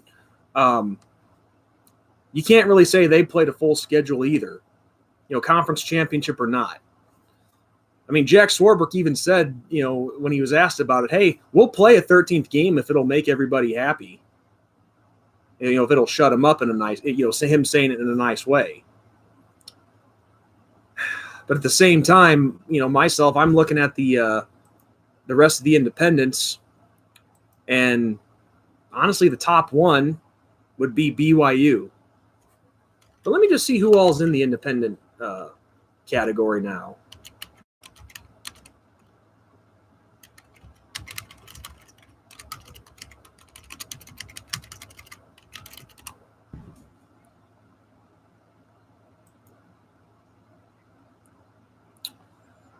Okay, so there are 6 independents in the college football world.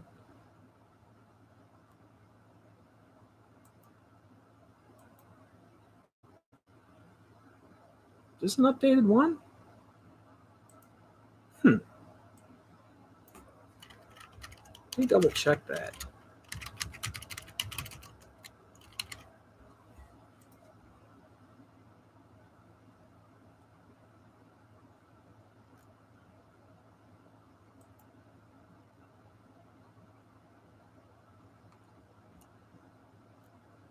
Okay.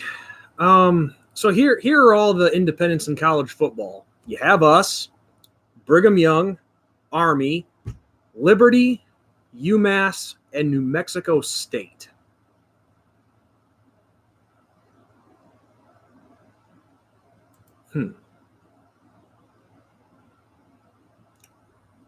So, excuse me.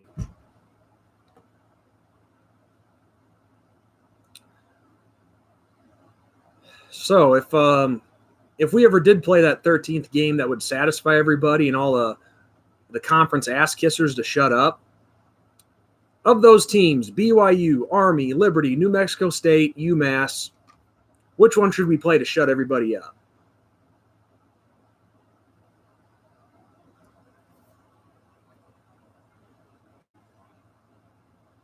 That's another perfect example, Carrie. Thank you for bringing that up, even though those idiots are gone.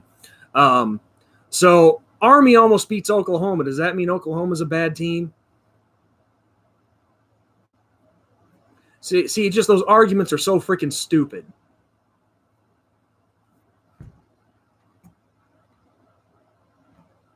Now, Oklahoma, they now know what it's like to play against an option team. It's a pain in the ass.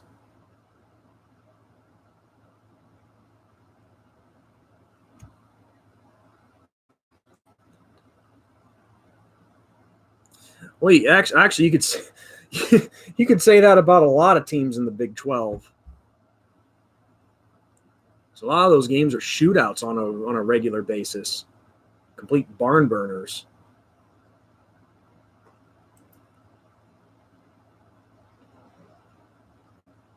But I don't know. I guess aside from of the 5 other teams that are independent, if we played that 13th game, this is just me personally, but my vote would go to BYU because I think they're the next best of all those independents. Because honestly, I can tell you, I wouldn't want to play Army. One option team a year is enough. Then there's Liberty, New Mexico State, and UMass.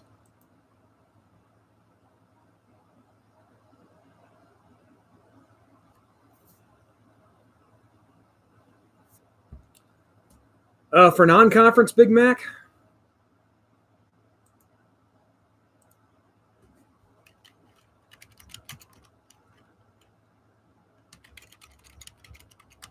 Well, aside from us, of course.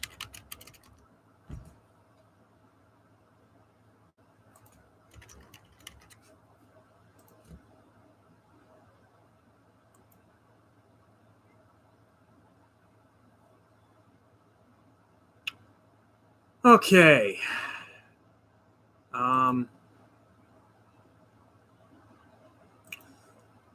I've got it up right now. Their non-conference schedule is this. Us, Murray State, Arkansas State, and then Georgia Tech.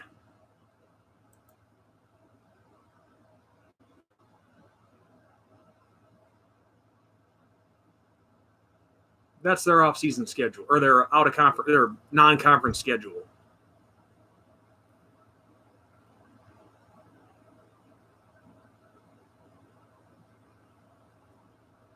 Yeah, so us, Murray State, Arkansas State, and Georgia Tech.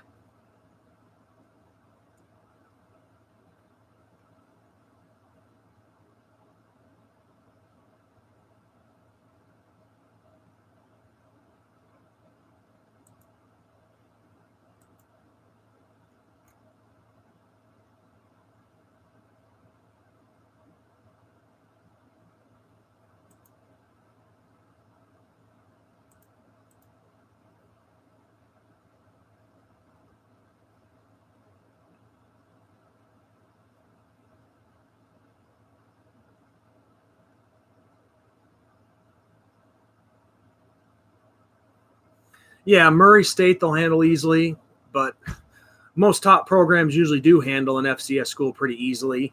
Arkansas State, what are they? I didn't see the conference, but like what? Conference USA, Sun Belt.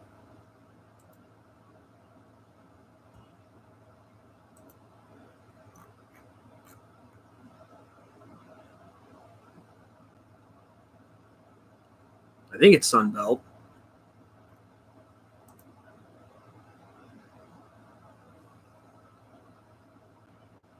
Georgia Tech, I think the Yellow Jackets will give them a challenge, but I see Georgia winning that one pretty big.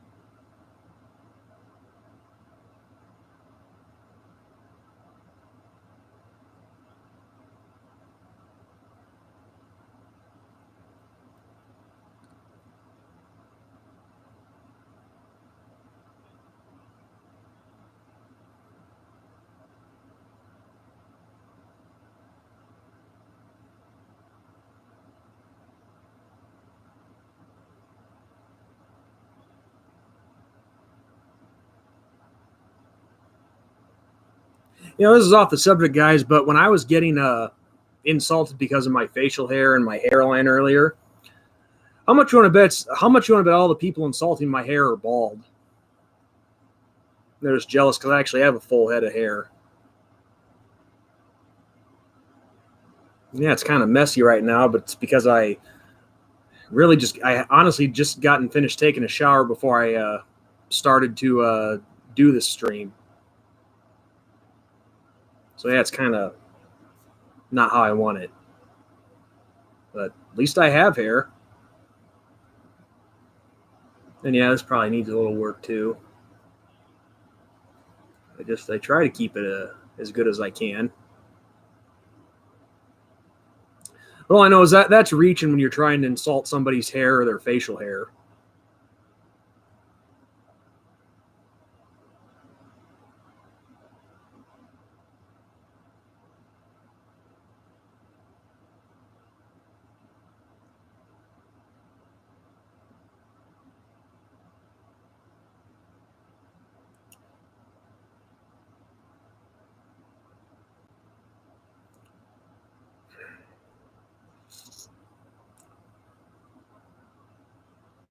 Trevor Lawrence, I think, is definitely in. I think he definitely leads the pack right now. But don't be surprised if it's a dark horse.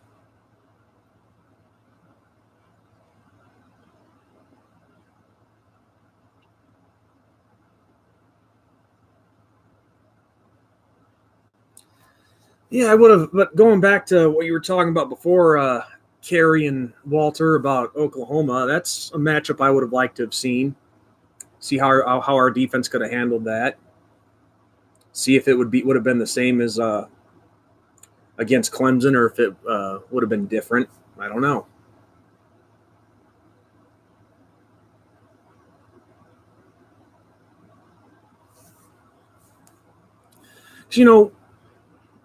Early on, people were talking. Yeah, see this part right here of my hair. I really hate that little spot right there. But people were talking earlier about the Cotton Bowl, and of course, when you get an onslaught from a retard a live show at the same time, I knew to expect that. Of course, didn't think that was going to happen though. But when you look at the Cotton Bowl, our defensive performance really was not that bad. When your offense is having a hard time getting anything going, and the defense is going right back out there, something's going to give eventually.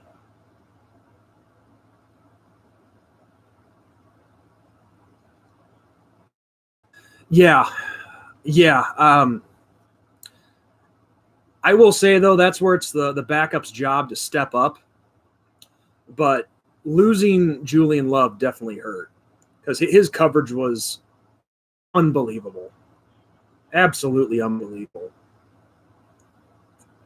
Because notice that the Tigers didn't start throwing Love's way until he left the game.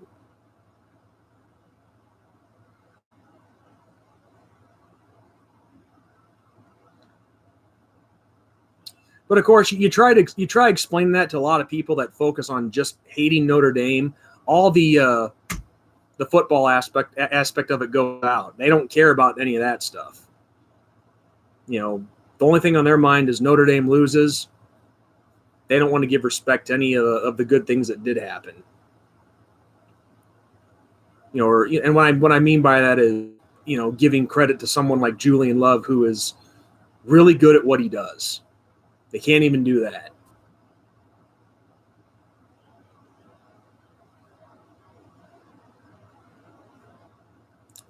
But anyway, guys, to all the first off, to all the legit new people who showed up from the little crusade there earlier, thank you for sticking around. Thank you for showing that you're legit. But I'm thinking about probably tuning off here pretty soon. So, anybody have anything to add?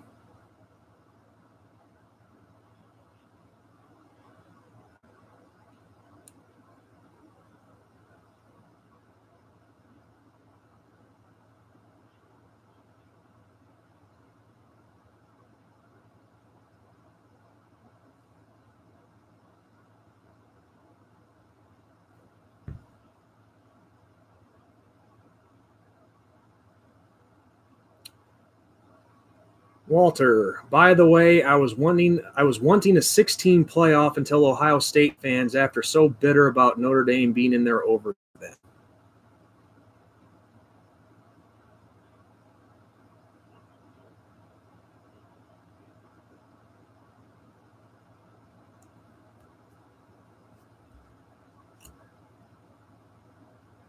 Well, Walter, I wouldn't.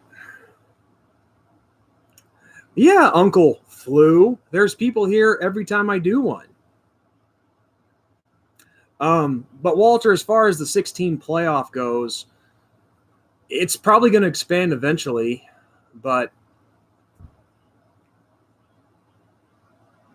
you know, I don't know. I don't know if expansion is a good idea or a bad idea. I'm kind of torn on it, actually. I mean, I wouldn't mind seeing it expand, because then a lot of people could shut up about not having an opportunity.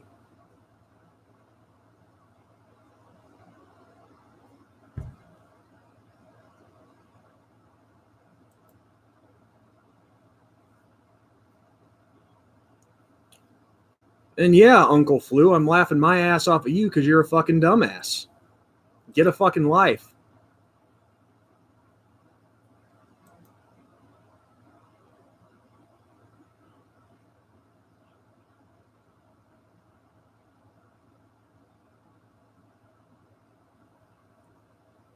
That's a funny thing. That onslaught came here early on. I'm still here. I didn't run. Oh, and speaking of which, guys, I'll show you the kind of mentality I'm dealing with here. So if I can find it.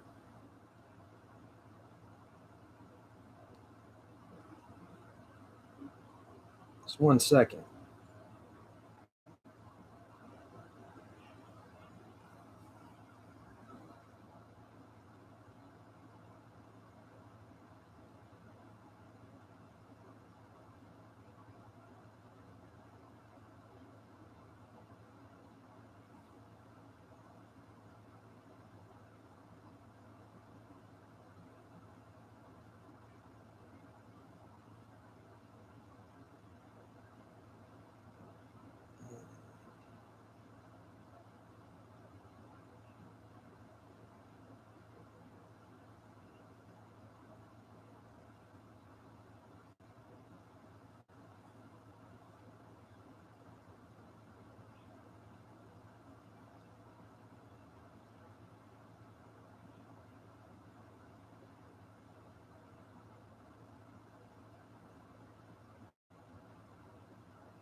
Yeah, exactly, Walter. I mean, it's not just by the margin there, but if you don't want to be left out of the playoffs, don't lose. Simple as that.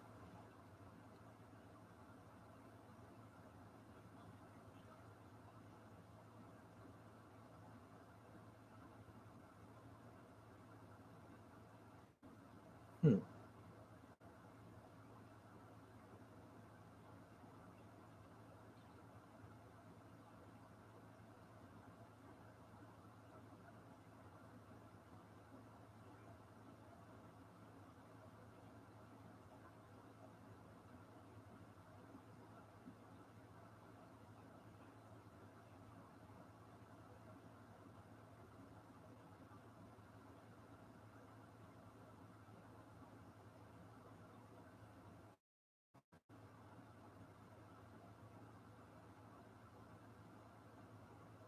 Oh, hell, I can't find it.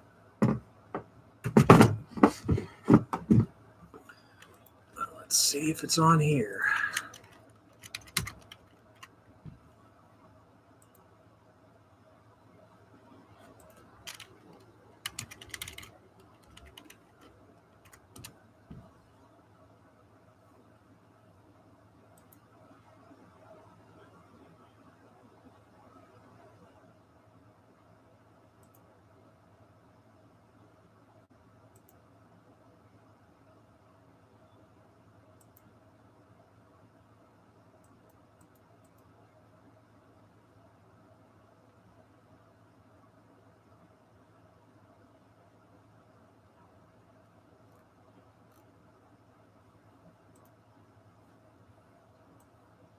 Oh, I found it. Cool.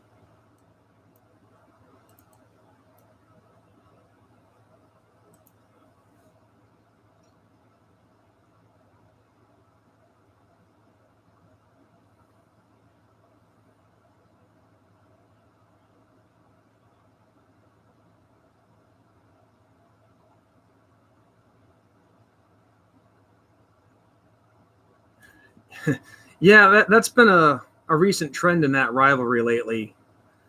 Ohio State fans showing up and or fans Ohio State showing up and crashing the party. Know how that goes. Boston College did that to us a couple times. No, but yeah, I started mentioning this before, guys, but yeah, I found this. This is the kind of mentality that I'm dealing with of Mr. Raycroft. So he showed up, like I said, a few months ago. He showed up on a live stream. I thought I had him blocked, but apparently not. But just man to man, I sent him a private message asking him, like, look, dude, this is getting old. Just stop. Please leave me alone. Here's the back and forth of that. So the first thing I first say to him, I don't know how you got on the live stream. Just leave me the hell alone. I don't know what your problem is, but I haven't even been talking about you or giving you a thought, so just stay away. That's all I say to him. Then he just sends me a picture of a snowflake and basically just sends me meme after meme of like piss off and more or less words. And then he says, let's see, about 4 or 5 times here. 1, 2, 3, 4. Yeah, 5 times. 5 times he says to me, 0-6, 0-6, 0-6, which he thinks I don't know what that means, which of course I do. It's Notre Dame's record in BCS / playoff games. And I wish I could show you guys this, but this is literally the transcript from Messenger, Facebook Messenger. He says to me, you messaged me, sir. Thought you wanted attention. 0-6. So there he says it for a 6th time. And so I say to him, I messaged you because I thought I would be actually talking to an adult. 0-6. Again, 7 times. And he's just basically just him acting like a child. I'm like, and I go, you're starting shit with me, so it's not me wanting attention. I haven't given you a thought in 4 years, and you keep starting crap with me. And he says to me, I didn't start anything, sir. I asked you to explain 0-6. You got mad because you don't know what 0-6 means, because you don't know shit about football. And this is all Derek Raycroft talking, a.k.a. Uncle Lou. So he thinks this is all about football, which is why I've blocked him off my channel. I just ask him, leave me alone. That's all. And then he says to me, leave you alone? You messaged me, nitwit. I'm like, well, yeah, I messaged him because, like I said, I thought I could talk to an adult, though. And he mentions 0-6 again.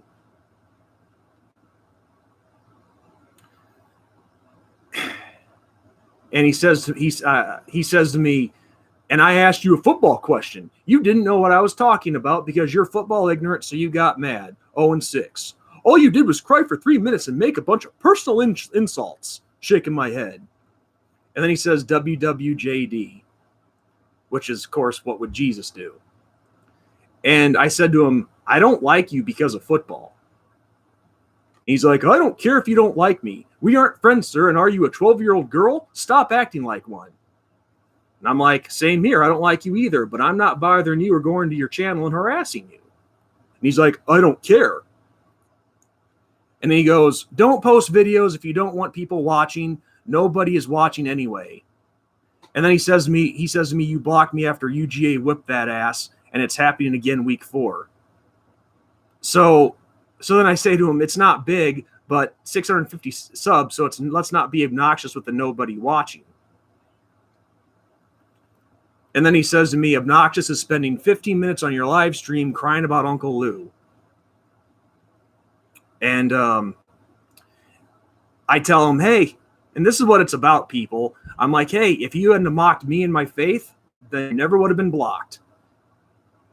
And then he says to me that I made a religious video, then get mad when people disagree with me in the comment section and block them. You are a millennial snowflake pussy. These are all his words, people. If I could show you the transcript, I would. And then he says to me, drink beer and cuss out and insult people that then make videos claiming of Christian morality and other BS. And I'm like, really? Really? This guy's out of his mind. And because one time when my first live stream, I'm drinking a bottle of beer.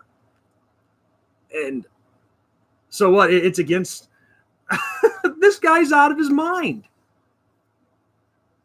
This guy's out of his mind. Then he says that I'm a giant pussy. Accept it. And then he says to me, I ask him where he gets this idea that Christians don't use curse words or things like that. And I tell him that he's been watching too many episodes of Little House on the Prairie. And then I told him what I just told you guys. There's a difference between getting drunk and enjoying a beer.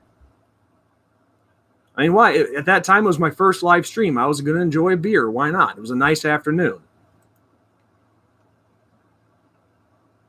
And then all he does for the rest of this, this is what he says after that. He says, you make videos putting people down who do certain things based on your pretend Christian principles. You are the worst type of Christian, a hypocrite, picking and choosing what you believe and what you choose to do. You talk the talk, but you don't walk the walk. You sit in judgment of others for a variety of issues, then make excuses for your own sins.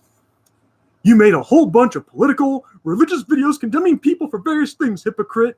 Then when people question you or disagree or call you out on your hypocrisy, you block them. It wasn't just me. You actually made a whole video where you bragged about blocking anyone who disagreed with your ancient mythology. What? What? You guys are hearing it from the horse's mouth.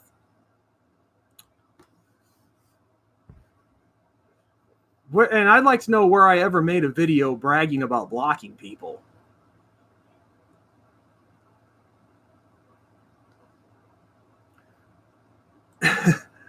And then all he does is, obviously a guy like this, you can't argue with him because I think honestly with Mr. Raycroft, I think there's something seriously brain dead with this guy. And he's one of those type of people who, obviously, I know he's an atheist. He doesn't need to say it. He makes that very obvious. But he does not know. It's people like him who do the twisting. Because after this, he goes on saying about Matthew 7 over and over. Matthew 7, another 0 for 6 in this transcript. It's just very weak stuff. And then I knew that this night when I sent him this message trying to, end this whole thing, which I'm not even the one who has a problem with him. He then says to me, and this is a basic atheist argument, do you cut your hair? I knew that was coming. So he seems to think that, and by the way, Valax Everett, hope I said that correctly. No, this guy is for real on that. This is not from a YouTube comment section. This is a private message that I actually sent to this guy. Because, like I said, I only talked to him once, and that was like 4 years ago. I made a video on one topic that he was talking about himself, and I thought, hey, you know what? I want to talk about that topic. And I think, from what I remember back then, he must have thought that I was calling him out or putting him down or something like that. No, I was just talking about the topic. And I even told him straight up, I'm not calling him out. Yeah, and then he says to me, I'm football ignorant and Bible ignorant. But the whole haircut thing, that's a compliment. That's a good one, Big Mac. I like that. But he seemed to think that like many other atheists do, because I've seen this on multiple comment sections all over the place, whether it's here on YouTube, a Facebook online article in the comment section there, you name it. They always like to exactly, Everett. I was trying to, be an adult about this. I'm like, what's your problem, dude? Why are you doing this? I never do anything to you or say anything about you. And the only reason I'm doing it now is because, well, he's doing it. Other than that, I want nothing to do with the guy. Just you go your way, I'll go mine. But the thing is this, like I've been trying to spit out for the last couple minutes now. So many non-believers think that the Bible says you're not allowed to cut your hair. Well, thank you, Vilex. But that's not what the Bible says. It doesn't say that you can't cut your hair. What it says, and I forget the exact verse, I'm sorry, I don't have it memorized, but what it says is you shall not cut your hair into symbols showing worship to false prophets, to pagan gods, because that's what the Egyptians were. They were pagans, and they cut their hair into shapes and symbols that were showing praise to the sun god Ra. So the typical haircut comment.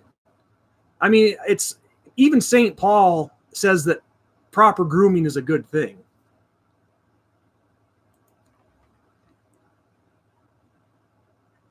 And he says to me, haha, your interpretation of the Bible is standard, LMAO.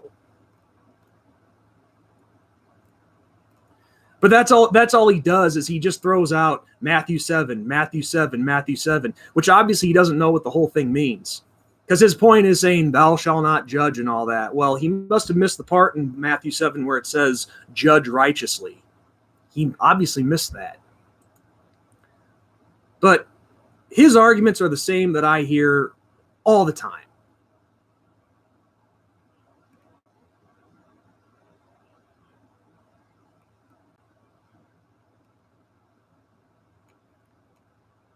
So, yeah, I mean, basically the rest of this transcript is just like saying that my interpretation of the Bible is wrong. There's hundreds of denominations. I can't define a scripture. Hell, if I could find a way, I'll post the whole transcript if I wanted to. If you guys would like me to.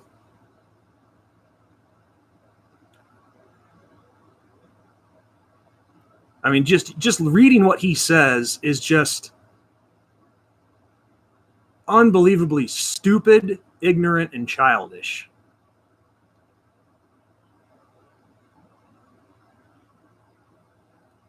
But this guy's what in he's what in his early 40s? What is he, like 42, 43? I mean, you read this transcript of the stuff that he says.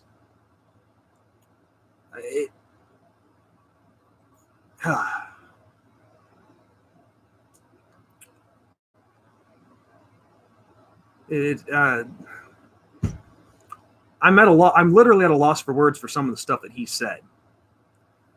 Because I felt in this conversation, I tried to handle it like an adult, but him it was just constant childish behavior. And I thought, hey, you know what? Maybe we can talk like adults here, talk like men.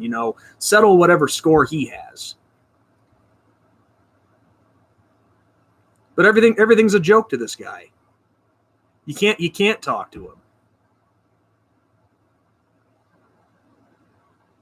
I mean, I have a 13-year-old nephew that acts more mature than him.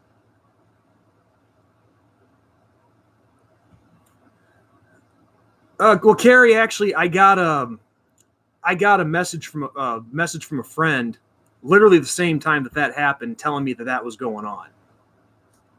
So I already had an idea. I already kind of knew.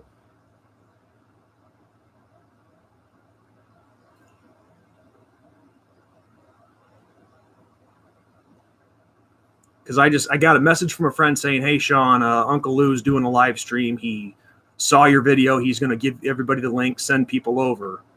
So he pretty much told me the same thing that you did, Carrie. And then automatically, boom, comment.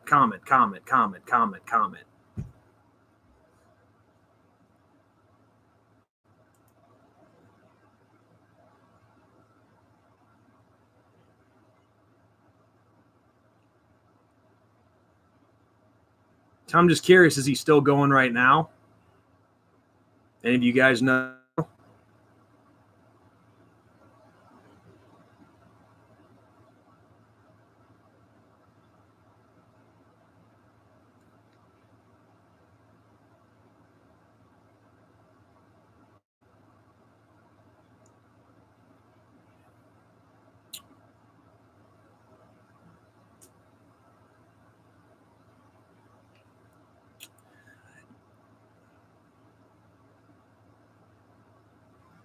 What, is he on a break right now, I'm guessing? And yeah, Haas, I might post it actually. It's just I could send you guys the link right now, but there's some personal stuff on it of mine that I don't want to give out.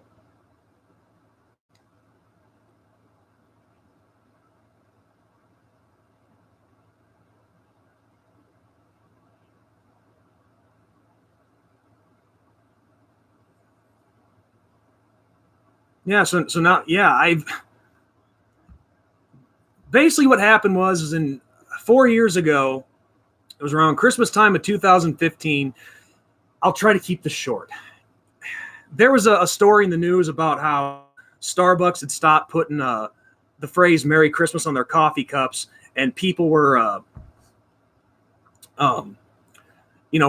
Christians weren't liking that, so they were upset about that. Haas. Uncle Lou makes a video talking about it, how he thought it was stupid and all that.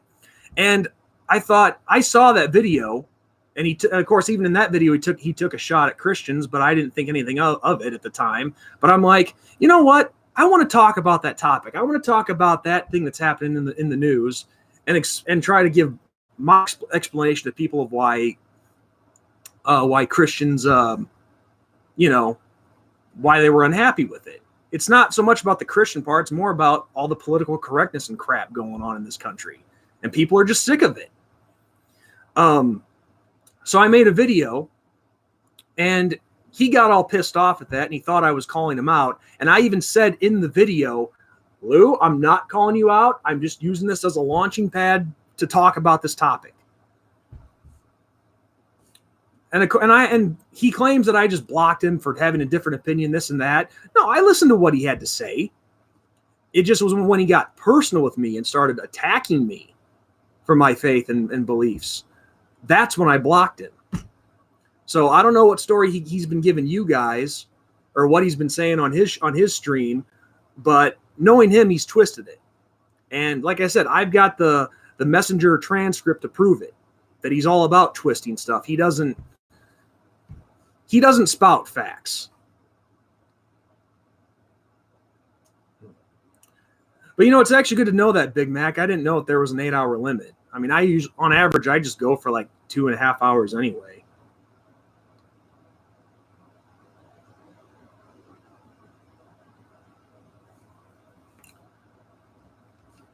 So all I know is this guy has a lot of problems.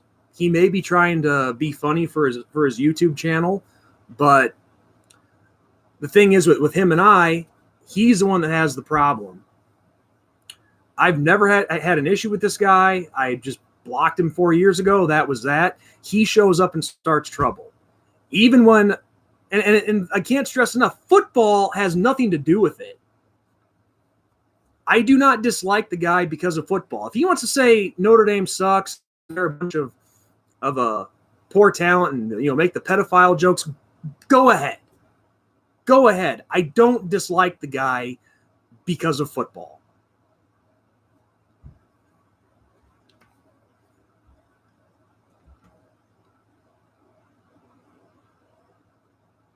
So now you guys know the backstory.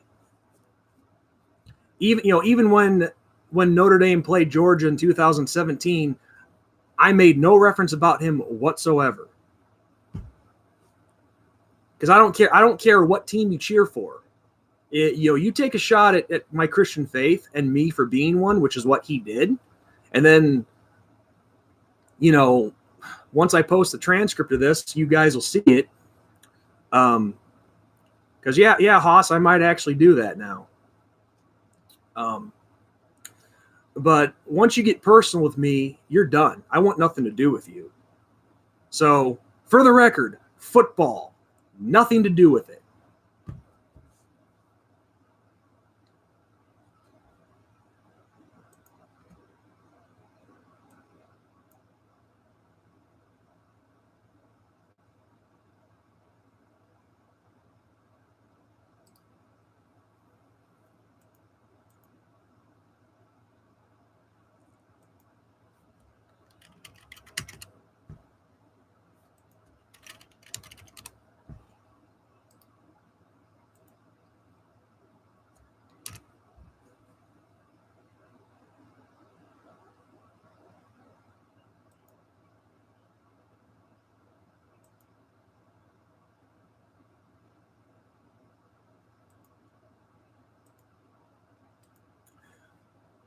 But also, just out of curiosity, from when I was listening to one of Big Vol Daddy's live streams a couple weeks ago, isn't this also the same guy who just calls into some sports show, talks shit, and then just hangs up and runs?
Oh, I didn't know that, Carrie. I didn't know they hung up on him. I thought it was the other way around. I'm just going by with what I heard. What's up, Brian? You missed a lot of excitement.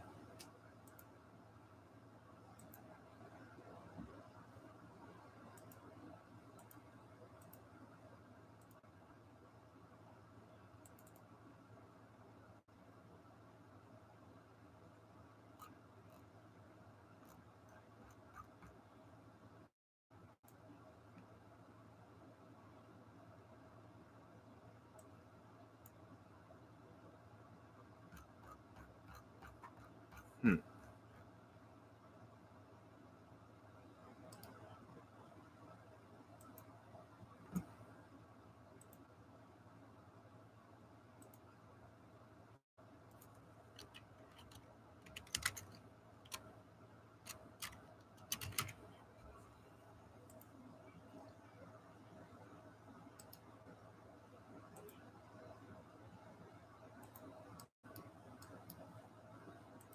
Hmm.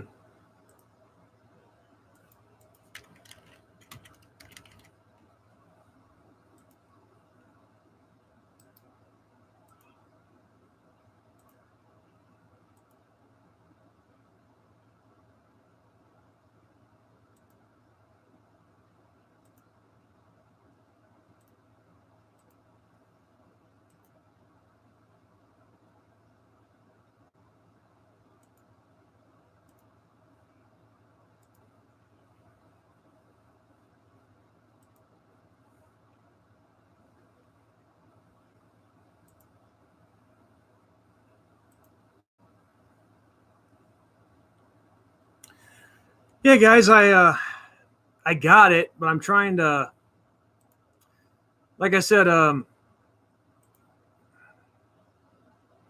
there's some things that I want to cut out, like other friends of mine on here whose names I don't want given out because I don't want them being harassed.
Yeah, I know. I know, Brian. I'm just trying to.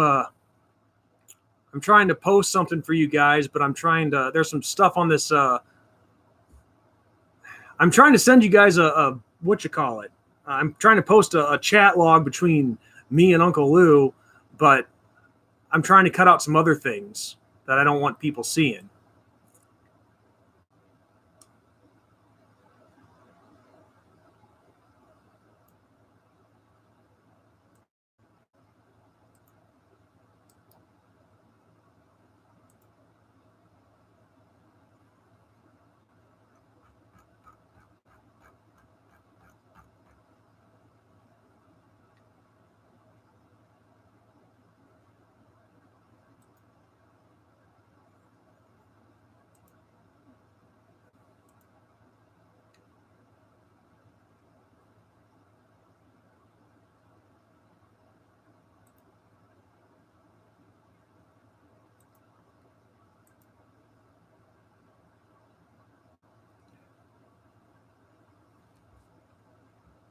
Oh, here. I'll actually, you know what? I'll do this.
Hmm.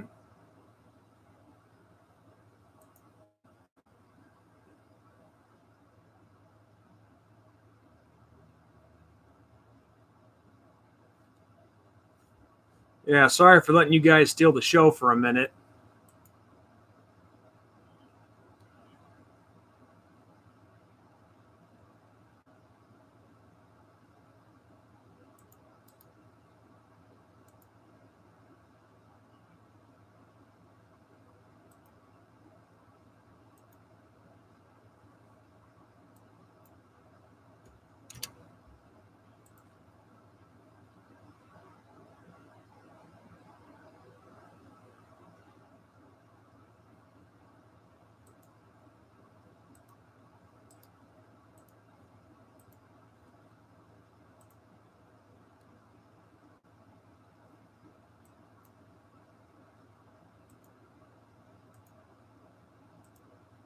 Hmm.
Yeah, Cedar Point. No, I've had a few friends that have went there.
Yeah, guys, I have been trying to get the transcript into a link for you guys, but if I did that, you guys would be able to access all my Facebook stuff, and I'm not going to do that because the link that I have saved right now, if I did that, you'd be able to access. And well, no disrespect, I don't want to do that. So I think what I'll try to do is another time is do like a screensaver kind of thing, and that way you guys can see it then.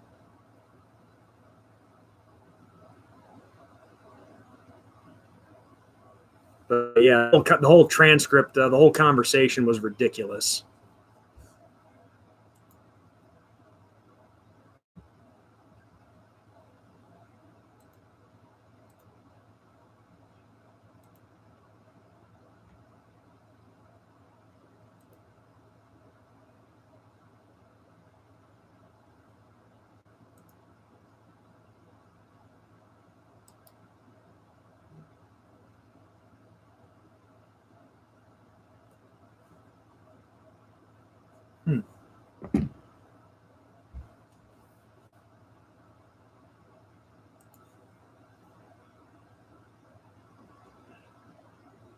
So yeah, I'm gonna have to do that. I guess I'm gonna have to do that another time.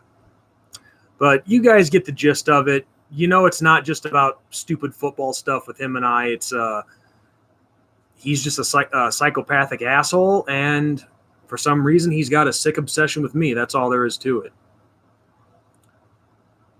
And it's just too bad. I come on here and try to have a good time, but people like him have to come and ruin it and bring me all this crap that I don't need.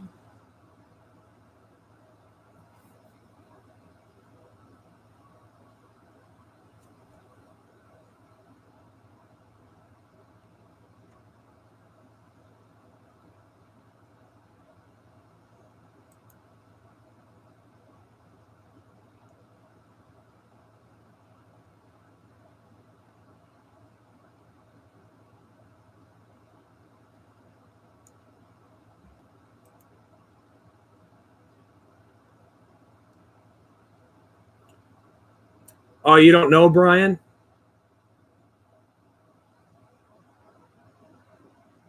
You know, he probably does stalk Big Mac, honestly. Now, Brian, see what happened earlier, long before you got here, like within the first hour of the stream.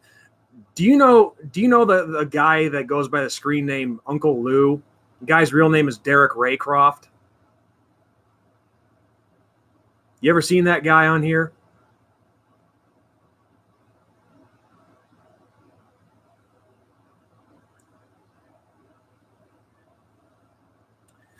No, what happened was he's another YouTuber. He's a Georgia Bulldog fan, but that part's irrelevant. Apparently, he was doing a live stream. He saw that I had started doing mine, and he sent a bunch of his view. Sent the link here, and probably um, he sent the link to all the people, and they all came over here. Yeah, his real name is Derek Raycroft. He'll probably give out my name too, but obviously, you guys know my real name is Sean. So yeah, Brian, he sent a lot of his viewers over here to stalk me and troll me. Oh no, I've mentioned him before because usually in the past on live streams, someone keeps bringing him up, which are probably either viewers of his or him under a fake account.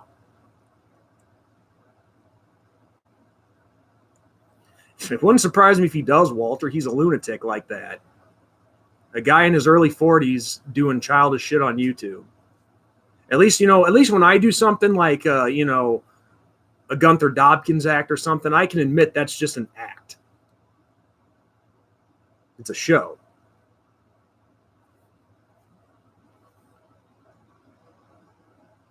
I don't know, but if he's gonna pull this crap with me, I'm gonna expose him. So yeah, Derek Raycroft is his real name. Here, I'll even type it out.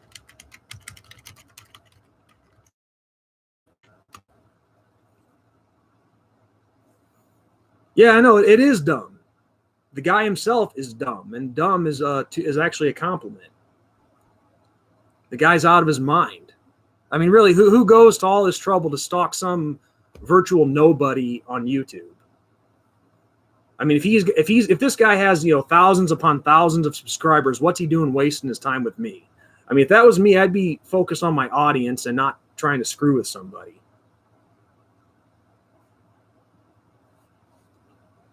And of course, I know that as soon as mentioning his real name, he'll probably do the same to me because he knows my real name too, and that's fine. That's fine. I'm not worried about myself. My only thing is just my family. I don't want anyone screwing with my family. That's all. Well, you could do that, Big Mac, but I seriously doubt he'll care. But go for it if you want to. Walter, I almost feel like putting out an actual restraining order on Derek Raycroft himself.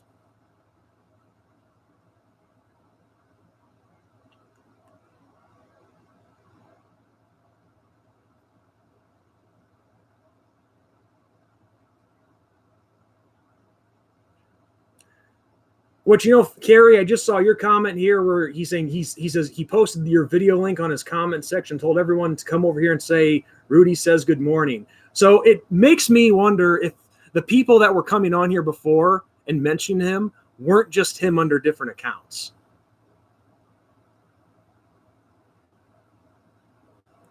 Oh, I did that, Brian. I did that. I think I had, what was it, like 40 people in here at once saying that same Rudy thing over and over and over. They went as far as to attack my hair, attack my facial hair. I'm still here.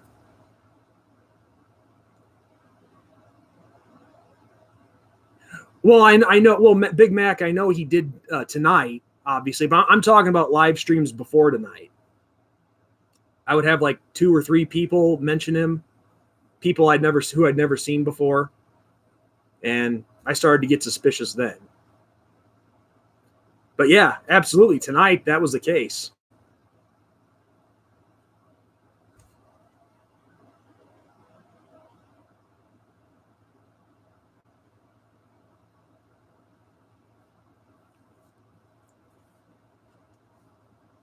No, but yeah, no. Hey, if he likes to hide, I have no problem saying his real name.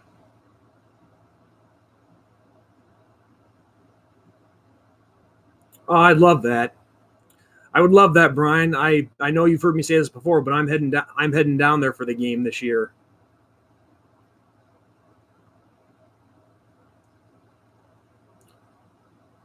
I've never seen that name. I've never seen the name Squidtard.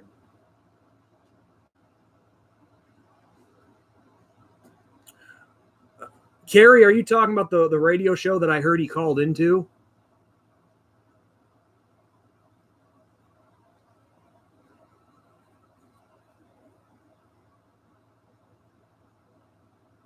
Okay, I didn't know that. That's funny. I just, like I said, I heard on one of Big Vol Daddy's streams, I heard them mention that once about, like, very briefly about him calling into a radio show, but I didn't know they at the station actually posted his mugshot.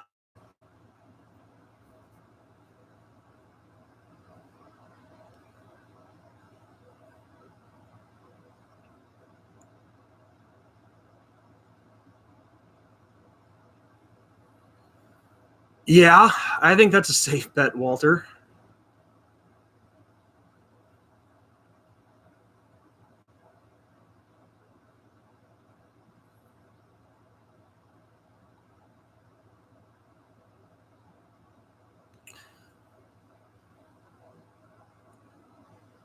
Well, I've got plenty of money saved up, but at this point, I don't anticipate on getting into the stadium because I think street value they're starting at like $400.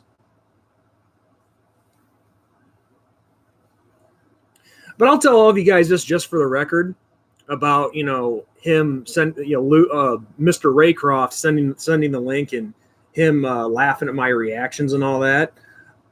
Now, yes, a couple weeks ago I pulled a prank on Big Ball Daddy, kind of doing the same thing, going into his live stream using four different names. But there's a difference. I called Big Ball Daddy after that was over, and I told him that it was me, and I was just giving him a hard time. I wasn't being nasty to him or trying to, call him a joke or anything like that.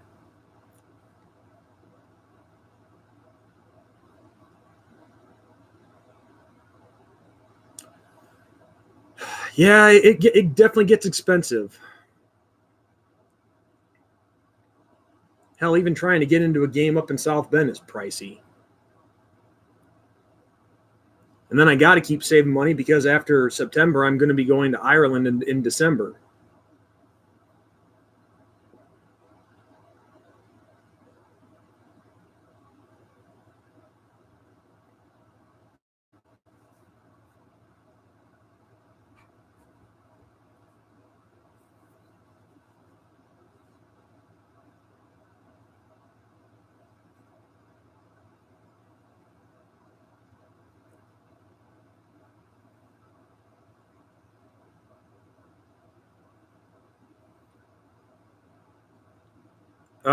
Who's Lance and Jasper?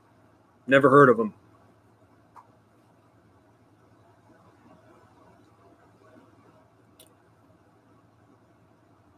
Yeah, Walter, he is a creepo. Usually when everything is a joke to somebody, that usually means they're a creep.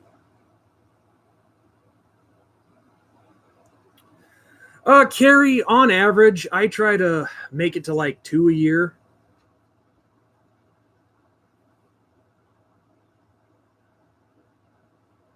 2 games a year, that's the average. Sometimes 3 if I'm lucky.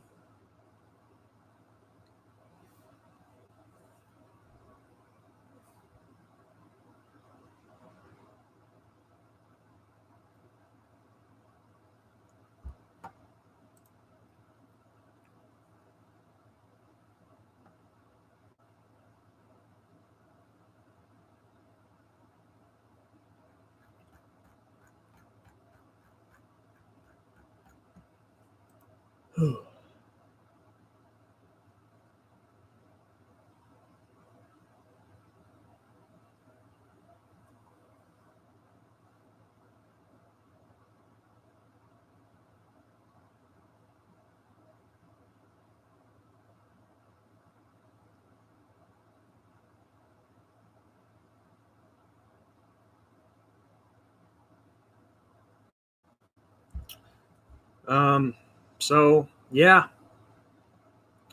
but yeah, Big Mac 200. Like I said, I have no clue who those guys are that you were talking about, and I don't know why you deleted your comment. I didn't have any problem with it.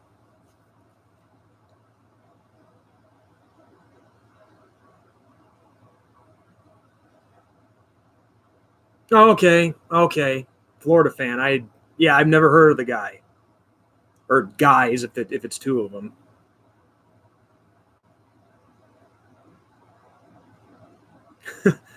Yeah, Brian beat me to the punch on that. Um, four. If I had to pick the four right now, um, well, of course, like I said, I'm going to pick us, of course, to be one of them. But probably the other three, I'd probably have to say Clemson. I'm going to go with Alabama.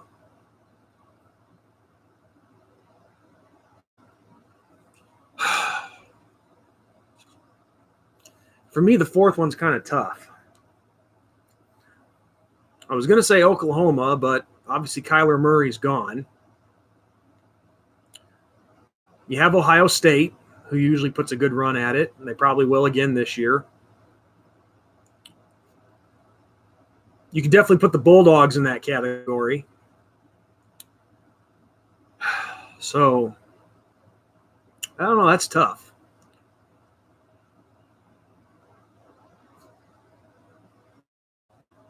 And I never will, Brian. So, as it stands right now, of course I'm going to pick us. Clemson, Alabama, and then that third spot I think is either going to be Ohio State, Georgia, or it's a tough one.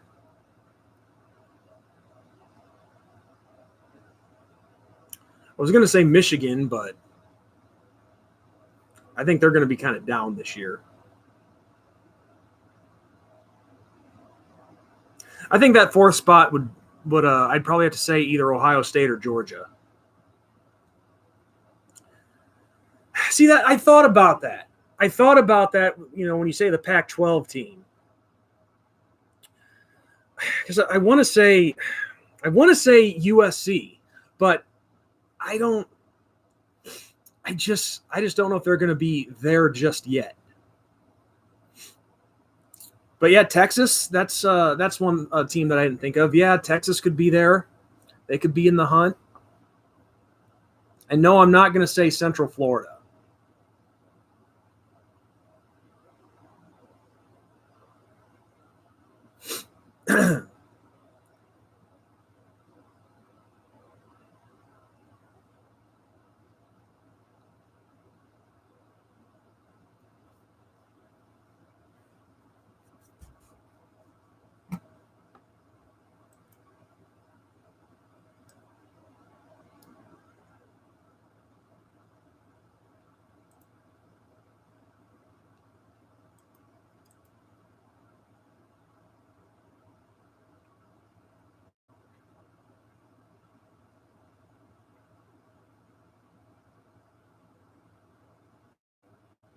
Yeah,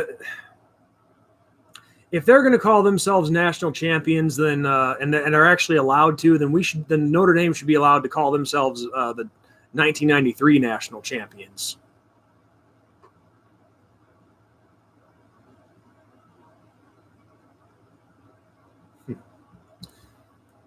Well, the last time we won one, I just turned 3 years old, and that was the 1989 Fiesta Bowl when we beat West Virginia, excuse me.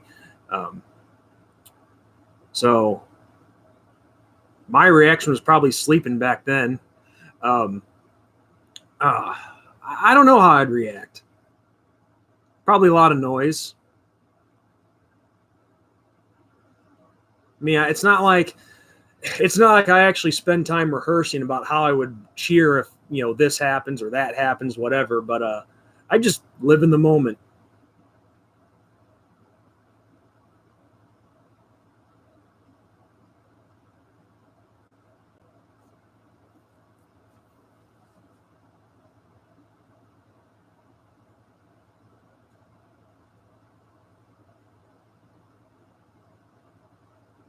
See, because I forget the exact details with Kentucky in 51 Big Mac, but I think when I said that we if UFC is allowed or UCF, excuse me, if UCF is allowed to claim the national championship, then we have every right to claim the 93 national championship because, yes, the last week of the season, we did get beat by Boston College on the last second field goal. However, Florida State, they were the national champs that year. They won their bowl game. We beat Texas A&M in the Cotton Bowl.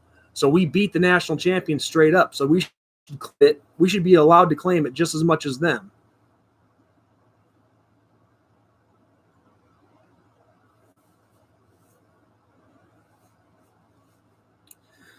Well, at the same time, with these reactions to winning championships, I mean, when the Cubs won it all, when they won the World Series back in 2016, I was so sure that city would burn to the ground.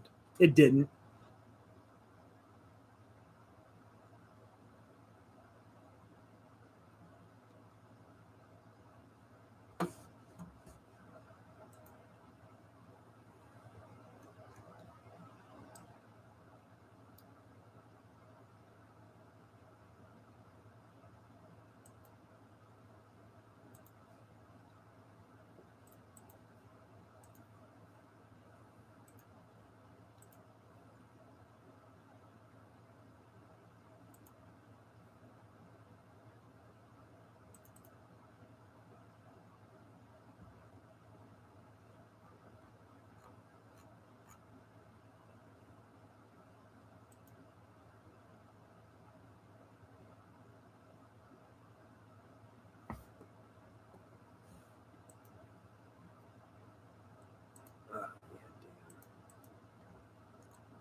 Damn, damn, damn.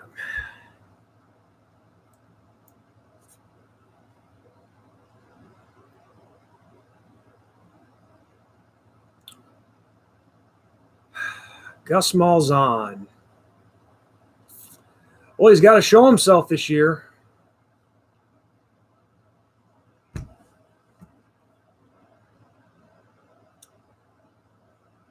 Honestly, I think if he doesn't at least win the SEC, I think they have that much expected out of him at least. So I think if he doesn't lead Clemson to at least an SEC title, he's out.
I think this could be a year that another year where Ohio State gets the better of them in the Big Ten.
Do we think this could be the year with Urban out? It's a good question. I don't know. I really don't.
Aha, I think I found something, guys. It might work.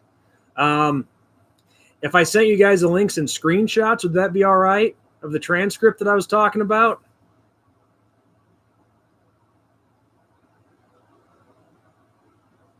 Not to get off the football discussion.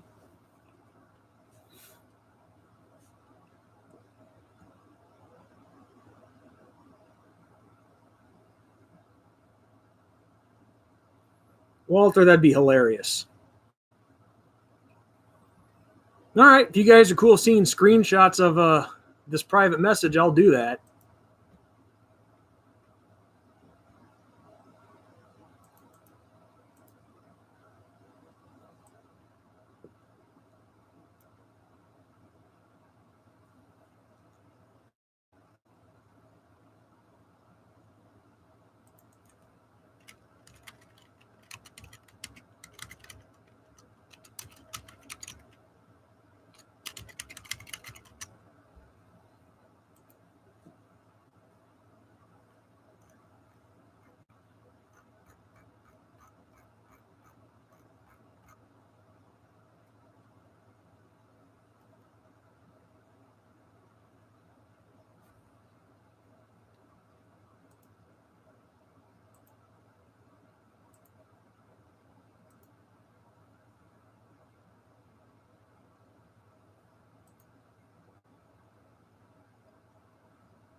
Okay, for some reason it's not letting me post on here.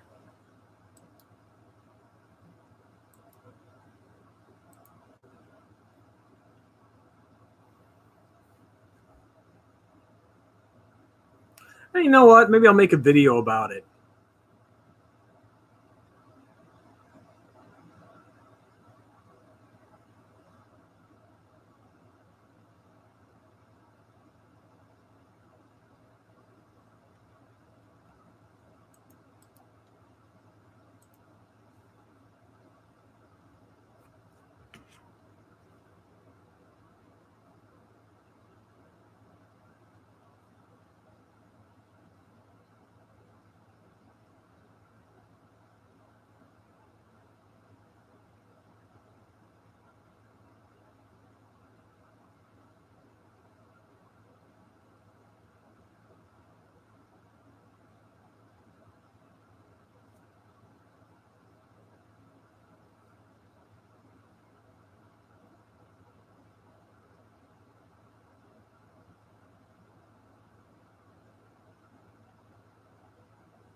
Yeah, I think I'll just, that's what I do. That's what I'll do. I'll just, yeah,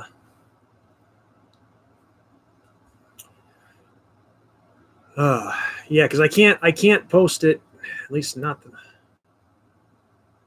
unless there is an option here.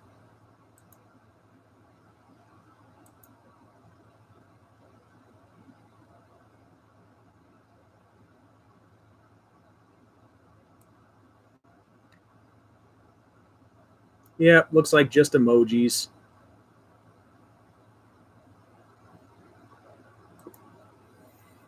Yeah, because I would have to, that's the screenshots, I would have to link them somewhere to be able to post it.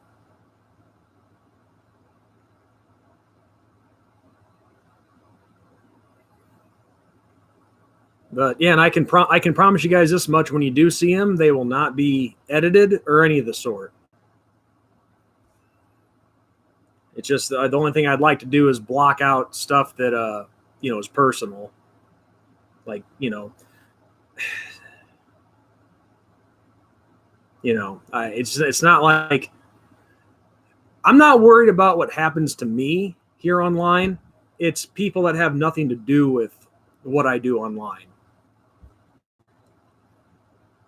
And those screenshots include like some friends and whatnot.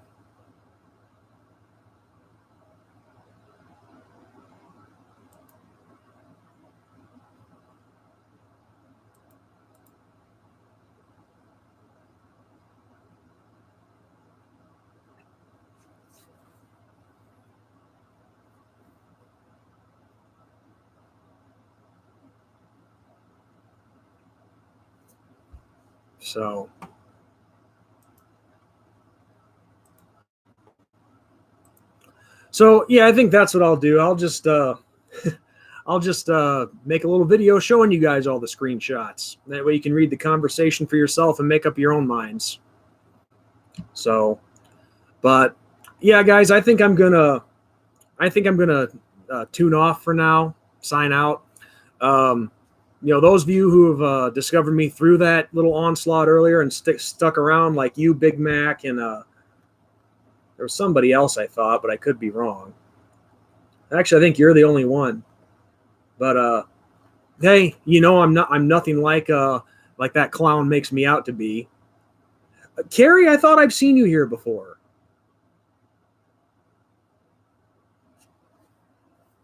Carrie, I could have sworn you came here before.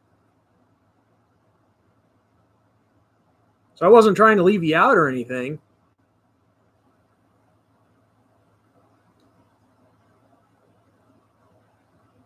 Well, I apologize then. Welcome to you as well.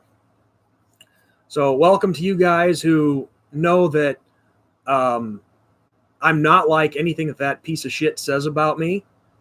And also some of the stuff that you'll read, where he gets this idea that because someone is a Christian and they don't swear. I don't know where he gets that idea, but he's just he's an idiot. He's a straight up retard.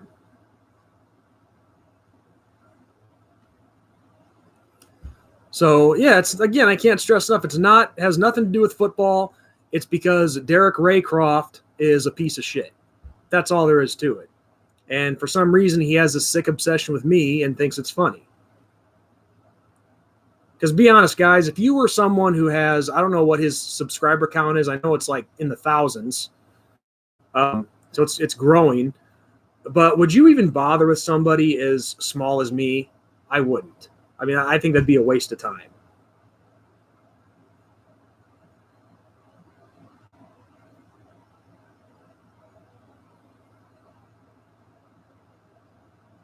Exactly. Exactly. I mean, who would waste their time? I've never started to do YouTube because of, wanting to achieve fame or anything like that. I did it to have some fun, to meet some people, to, have a good time. But unfortunately, that's not the case with other people. So yeah, guys. Anyway, Carrie, Big Mac, you guys turned out to be pretty cool. Thanks for stopping by and sticking around, and not like all the other clowns, or AKA minions of that fool on the other channel. So yeah, after a little, oh yeah, Velex, I forgot about you. Thank you for sticking around too. I didn't know you were still here. That note, guys, NDSean45. Catch y'all later, and God bless. Have a good night.